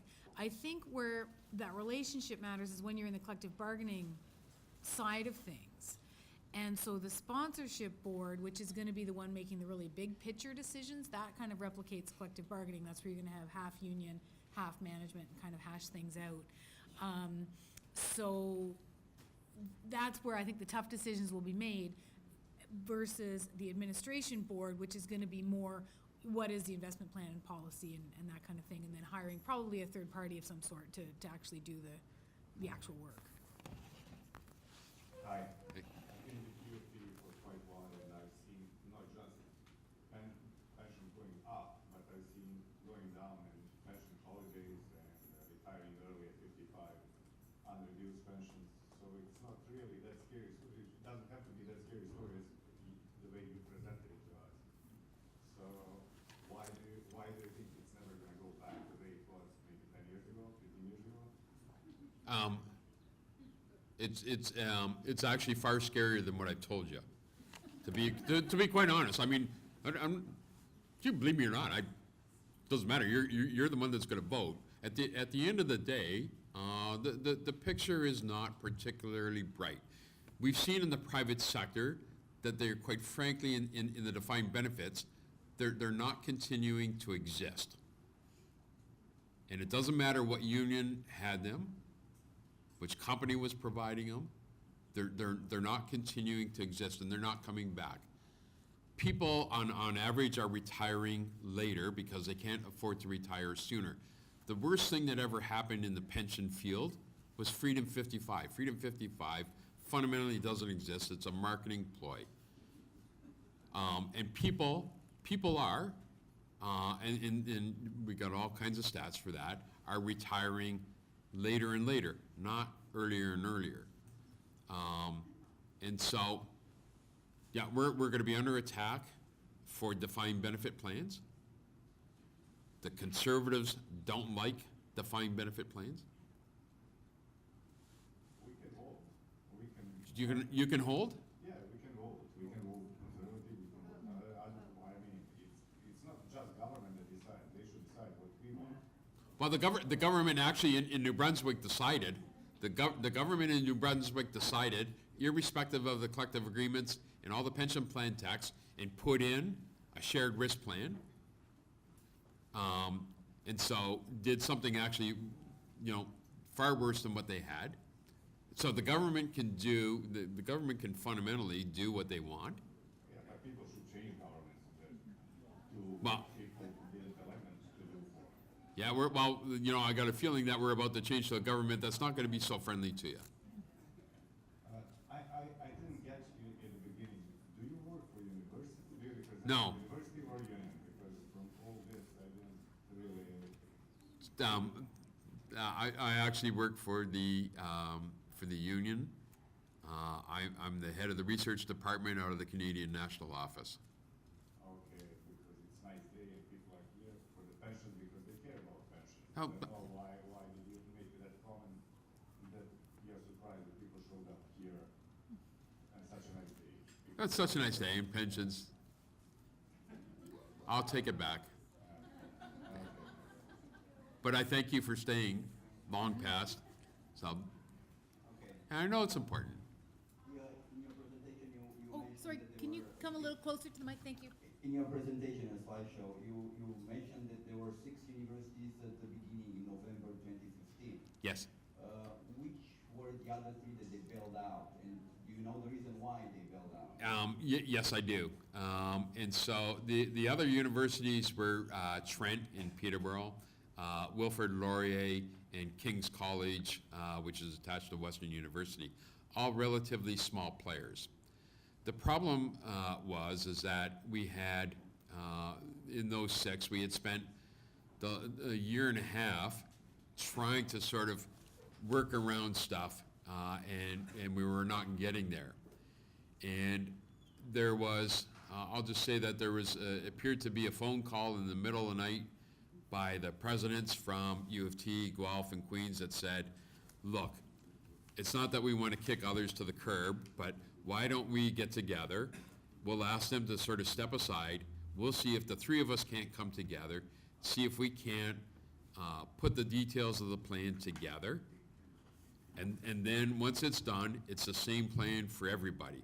And so they continue to communicate with those other universities. In fact, there's a couple of others that they have either weekly or bi-weekly calls on a Tuesday to keep them updated in the process. And they're prepared to come in. And so we've talked to some of those other universities, like the faculty. We have met with the OCUFA. We continue to talk to the other unions. And so, but that's why they stepped aside. So it was the three unions, and it should be no surprise that the steelworkers are one of the major players on all three campuses. And we've been a strong supporter of the UPP, and we're a strong supporter of trying to look forward that this is a better way to go. And because we've got a lot of experience in the private sector, we can read the tea leaves very correctly or very accurately, and we think that this is a better way to go. And I respect that some people will disagree, and I respect that some of the details of this plan are not quite as good as what you have now. I accept that, I respect it. But I think, when we look forward, we're very committed to this process because we think in the long term that this is a better place to be for you. Now I have another thing, maybe more for Pauline, that's about the union. I think for everybody to make an informed decision, if we can get some details about, because you mentioned that Ontario Teachers Pension Plan is JSPP, with some numbers for us to see their contribution, their return, just to compare, right, to have something. Okay. And secondly, the same, like 24 months, to have a comparison between the UPP and the current plan, to see, okay, if I stay with the current one, what's the downside? Okay, maybe university is going to ask me to pay more, but as you mentioned, USW is going to go to the next negotiation with the collective agreement and say, you're going to offset this increase, because we're still powerful, I would say, right? USW still has the power. We can just go and we have to make our voices being heard. So if it's possible to have a comparison, right? This is UPP, this is current one. If we stay with that, what's the downside, what's the pro?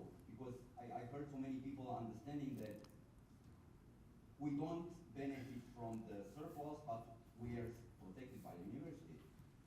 While if you go with UPP, we pay more, and the returns are the same, even though you have a 48 months, the average calculation is 36. So UPP gets more money, this is the way I say it, in the fund, but gives back the same amount that we would get now. So if we can have this comparison, help. Okay. And somebody else mentioned, well, it's possible to share the notes and the meeting. I mean, people would like to, everybody would like to, especially the one that they weren't able to be present here. For sure. So this is totally the beginning of the process. So all these questions and all this requests for more information that you're getting, we will definitely be getting out over the next several months, because we won't even be thinking about voting until the fall. So for sure we can put this together.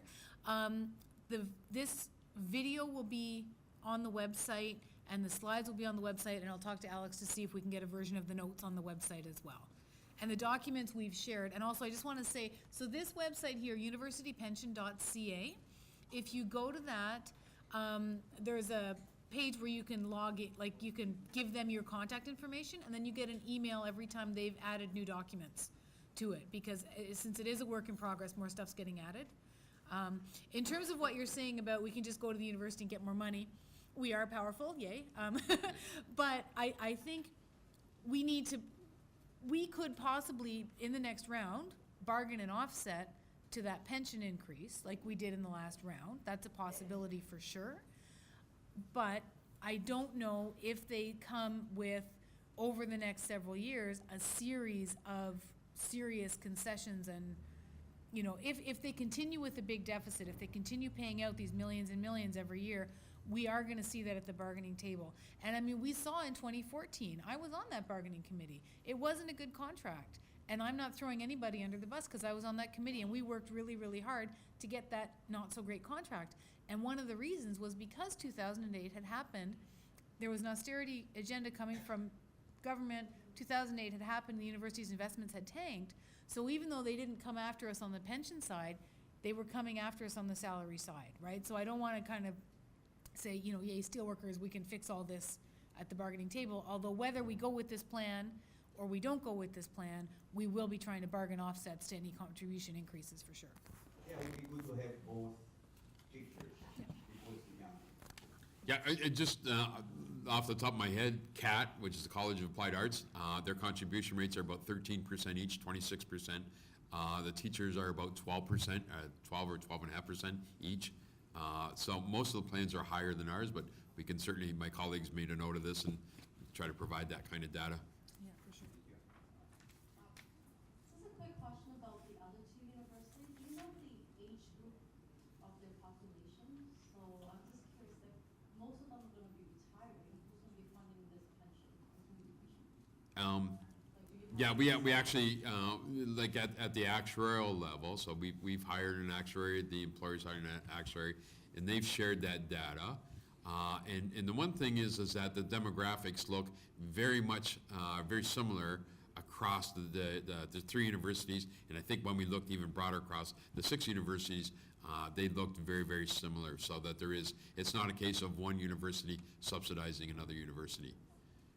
And the fact, the more workers that are younger, the better.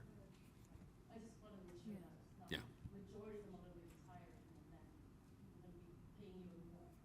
No, even if you look at the average age, because we can see some of the stuff from the actuarial evaluation, if you look at the average age of our members, it's very, very similar to the other 2 universities. Hi, this gentleman touched on some of the questions that I had.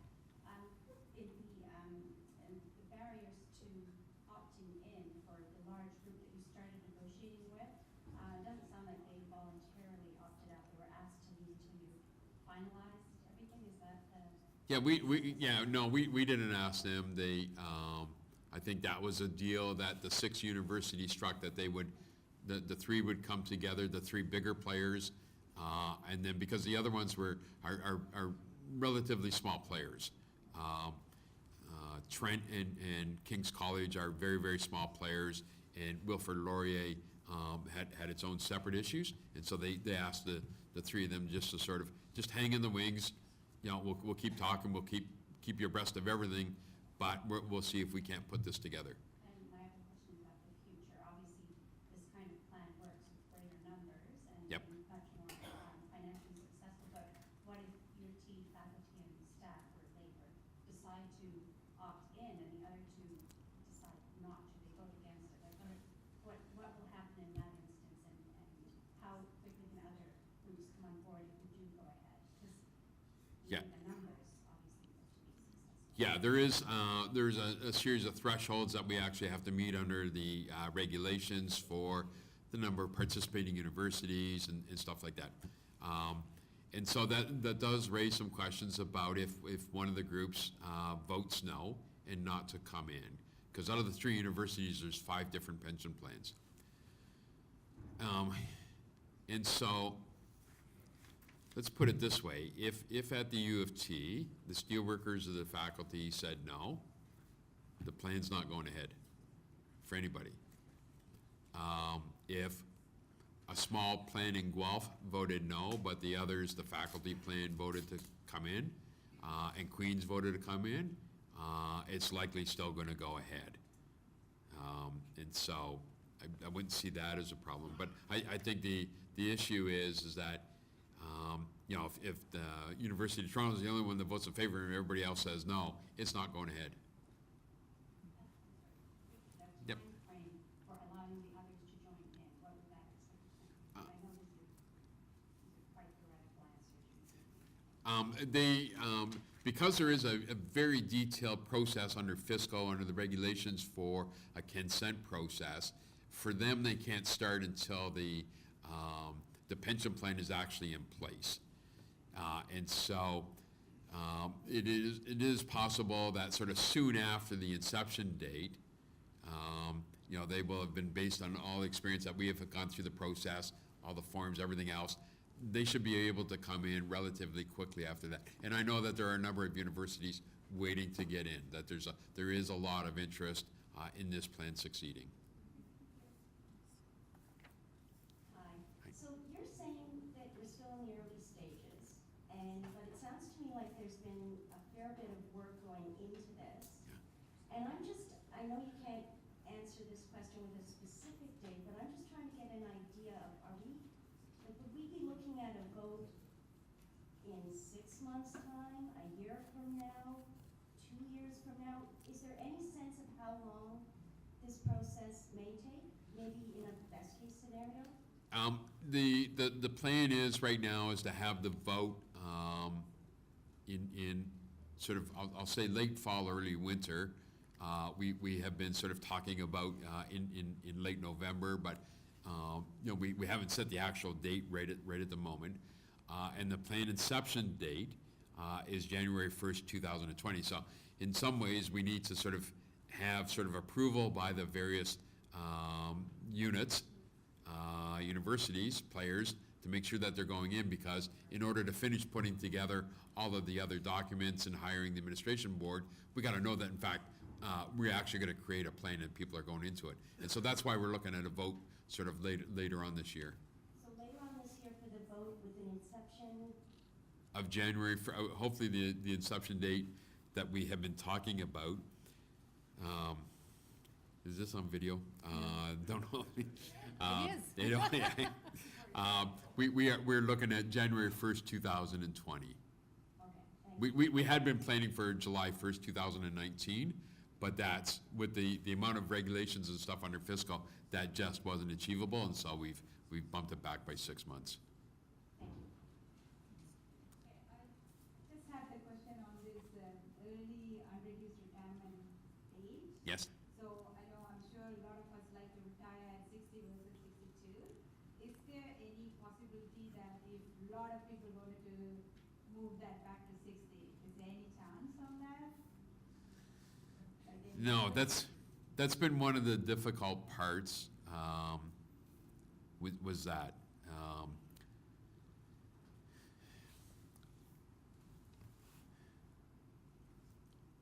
I would say that's been extremely frustrating and difficult for us, because we recognize here that it's not as good as what we have now. Right, yeah. And sometimes nobody wants to make the tough decisions, but in the set of bargaining and all the constraints that we had in trying to make a plan that sort of fit for a sector-wide plan, that's where we had to saw off. I'm sure that we're still going to continue to have discussions, you know, ourselves about how we can try to ratchet that back to age 60, but right at the moment, the plan says age 62. Thank you. No problem. Thank you. Hello, you guys know me. Hi. My first thing that I would like to see is when you guys hammer out like the sponsors and the trustee setup, just kind of like what's the governance that they have to operate under, and if the two parties can't vote together, what happens? Who resolves the dispute for them, that kind of thing? Okay. I can tell you that at the sponsor board, we have not provided for a dispute mechanism. It's like collective bargaining. You've got to reach an agreement somehow. On the administration board, that there will be a process to settle disputes because you're legally required to undertake a lot of actions, legally required, and so you have to settle disputes, one way or the other. And then the second, which I think is ideal in a way, is in terms of time, because the election is coming up, we will know who is in power in Ontario before we vote, so that's a good thing. And then hopefully, we'll vote either way on this before the next round of bargaining. Because I'm just concerned if certain people get into power and say, you vote us down, then we're kind of voting. Yeah, I think that there is, there's obviously a lot of discussion about the politics and the sort of the threat of having a conservative government. I think we should all be worried. But our hope is that we're just in the process of trying to finalize our next round of government funding for us for the project. So the government has been funding and assisting the project, along the way, because it costs hundreds and hundreds of thousands of dollars and millions of dollars for lawyers and actuaries and to do all of this stuff. And so we hope that this is well under the way of the process, that there's going to be no mileage for them to actually stop it and just convert your plane into a DC plane. I have one more question. You can have two, it's a special today. I don't know, I didn't hear, or what's the reason of this UPP? It was the fact that university didn't manage well our pensions, or what was at the beginning when smart people put their brains together, say, okay, let's have UPP, we're gonna do it better than the current, what was the reason? Some of that was in the first couple of slides that we went through, and I know that there was a lot of stuff to go through. But we talked about the sort of the financial and the political and the regulatory risks that are associated with the pension plan sort of staying as is, and that was the catalyst of why we changed, because there are there's a lot of threats that are attacking various defined benefit plans.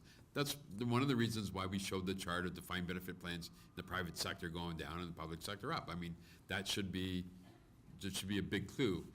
And so we sort of talked about the various threats and then said that we think that if you survey the landscape and you look at the JSPPs in Ontario that are doing very well, that this is in fact a better way to go, because we're going to pay half the cost. Our contributions are going up. We ought to have half to say.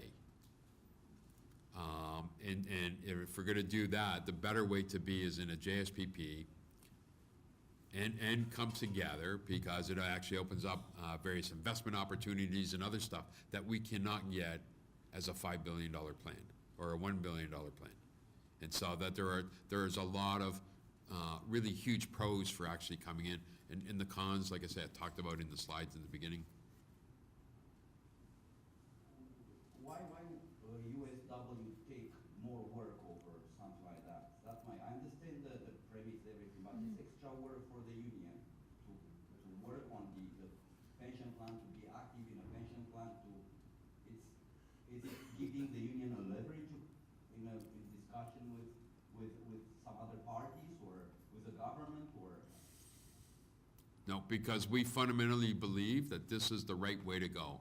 In addition to doing this, I've been working over the last couple of years putting together a multi-employer plan, which is similar in nature to a JSPP, for our members that are in the nuclear sector that are being kicked out of their defined benefit public service pension plan. And so we've got a couple thousand members that are being booted out to the curb as of September of this year. And so I've put together a plan that sort of tries to address that. We have been working very hard at trying to, in the private sector, put people into multi-employer plans. Like I say, they operate very similar to JSPPs. They're much better than a defined contribution plan, and it's a response to where the future is going.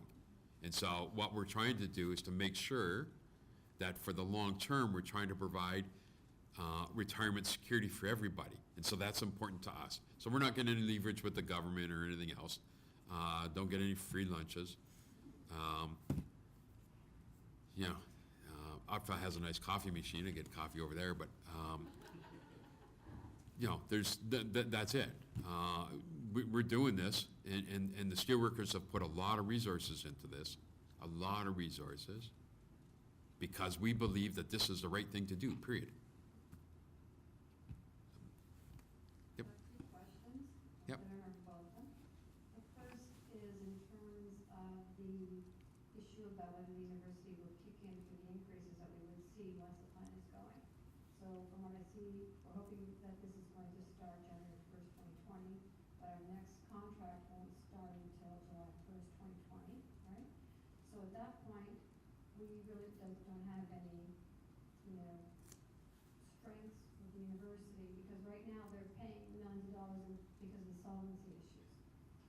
It would be nice if, on the side note, and we can't bargain, but on the side note, to say, you know, if you guys could say that you're going to guarantee or, you know, pay partial, I think that us as members would say that we would feel a lot more secure in voting for this plan, instead of hoping out of the kinds of their hearts that the university will pay towards this. This is the time that we actually have more power than after Yeah. our contract. Yeah, and I think Colleen talked about a little bit before, but sort of let me expand on it. If we're gonna vote in November, and we're asking our members to vote, to give consent to join, what we have said is that to the employer, there's a price to pay for us to go back and say, we're gonna support the JSPP. And so we wanna engage in what we're calling consent bargaining more sooner than later. I agree that if we agree to all of the increases and then wait till the next set of bargaining, our bargaining power is shot. I think we understand the sort of dynamics of bargaining, and so our intention is to try to extract some of those savings, some of that response to the to some of the changes, because the changes are different from university to university, and try to extract deals for long prior to our bargaining. Most of us aren't in bargaining, you know, before this plan starts. And so our intention is to do that before. So my second question is, we're talking about the cost was 20%, and I'm trying to tease out whether that 20% is the payout amounts, you know, on a yearly basis or whatever, or whether that also includes the administrative costs. Like now, U of T has a group of pension people, and, you know, their salaries or whatever are covered by the pension plan. So they're not gonna have that commitment anymore. So will we have that savings, like, you know, the cost of the pension plan is gonna decrease then? Like, I'm trying to remember the 20% that you said for the cost. The cost is when we take a look at this, we have the actuaries crunch a whole pile of numbers, and we said that the cost of the plan is 20% of pensionable earnings.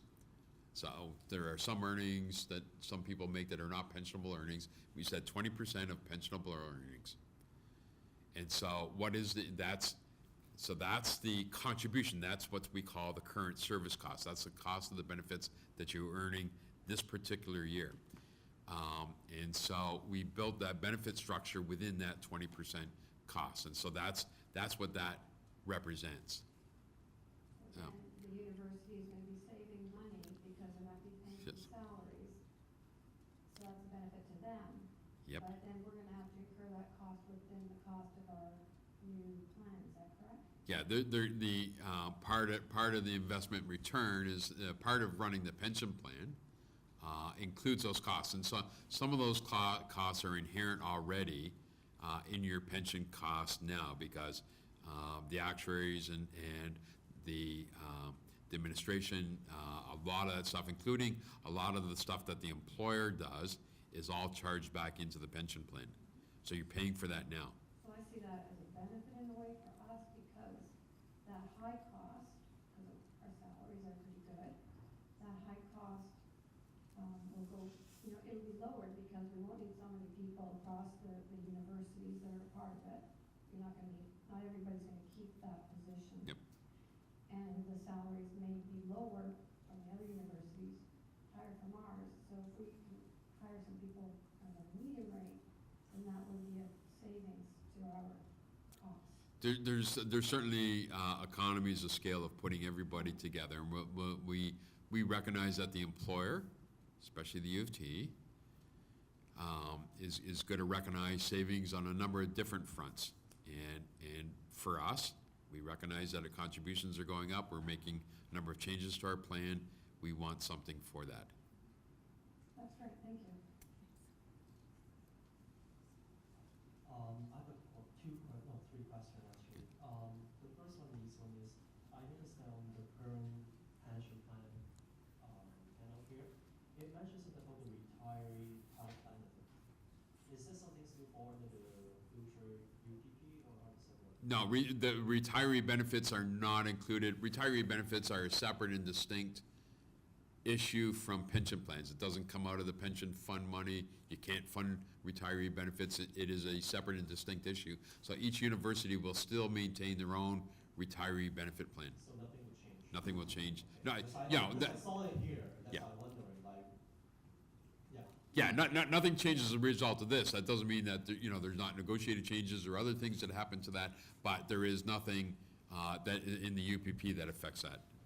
The second question is about indexation. I think it's very important that we have this mechanism built into the pension plan. But I was just reading, because the new one, the UPP, you mentioned that it's gonna be the 75% of the CPI. Yes. And the current one we have, it actually composed with two formulas. According to here, one is the CPI minus 4% or 75% of the CPI, whichever is higher. Yep. Can you elaborate a bit, what is the benefit of just having one formula instead of the current one?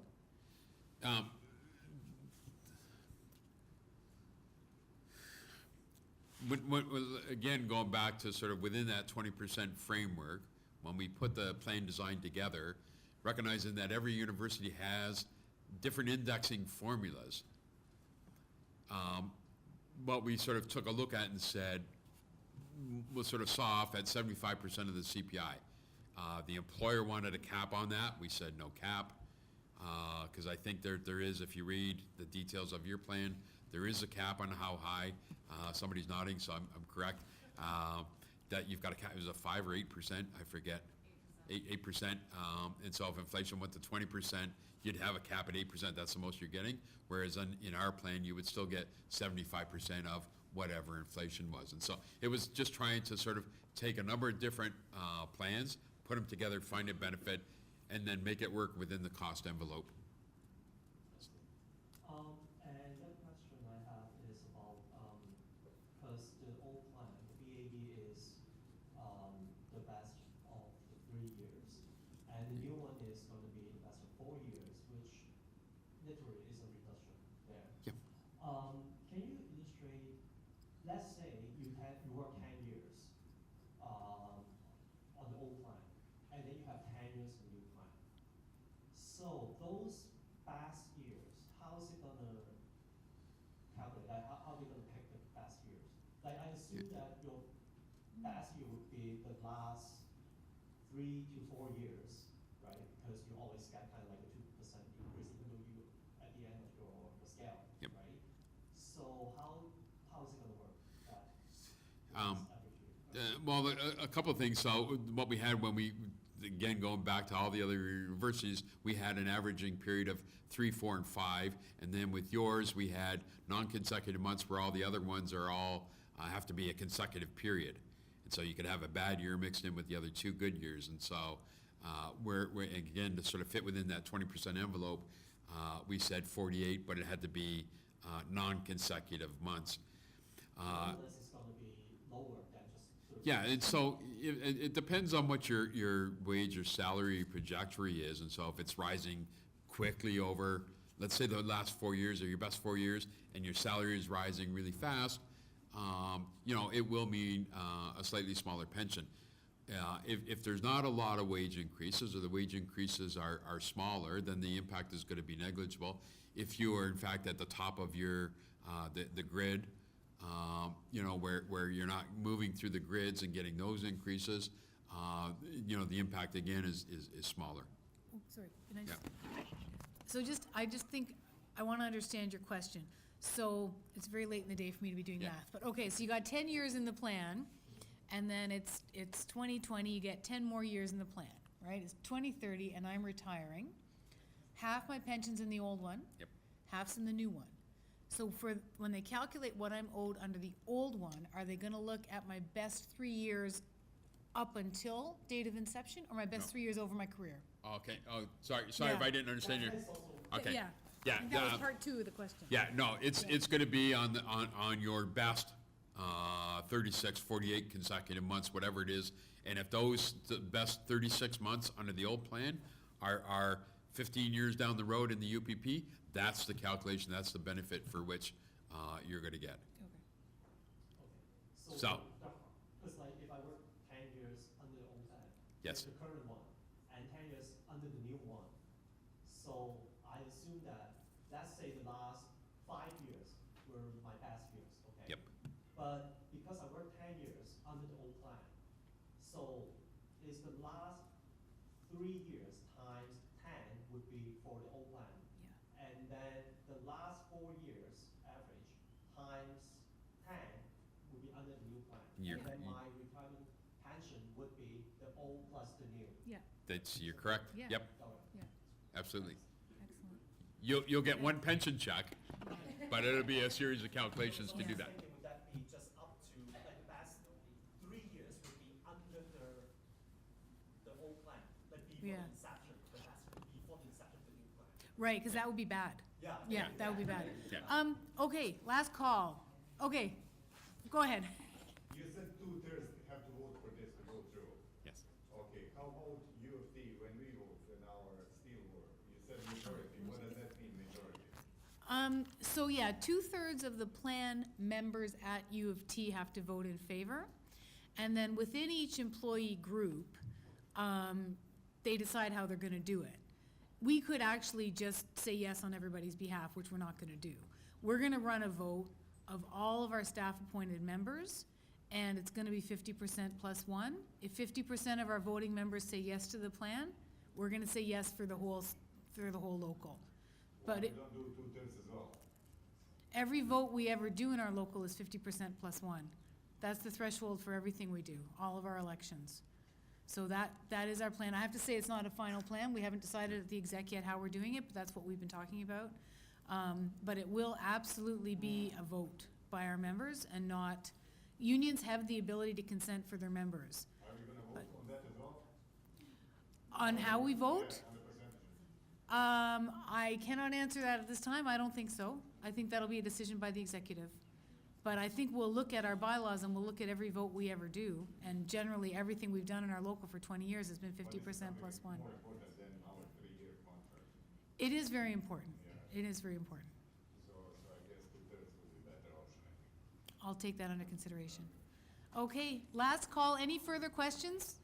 Okay, thank you so much. This is the beginning of a process. We've got all your questions written down.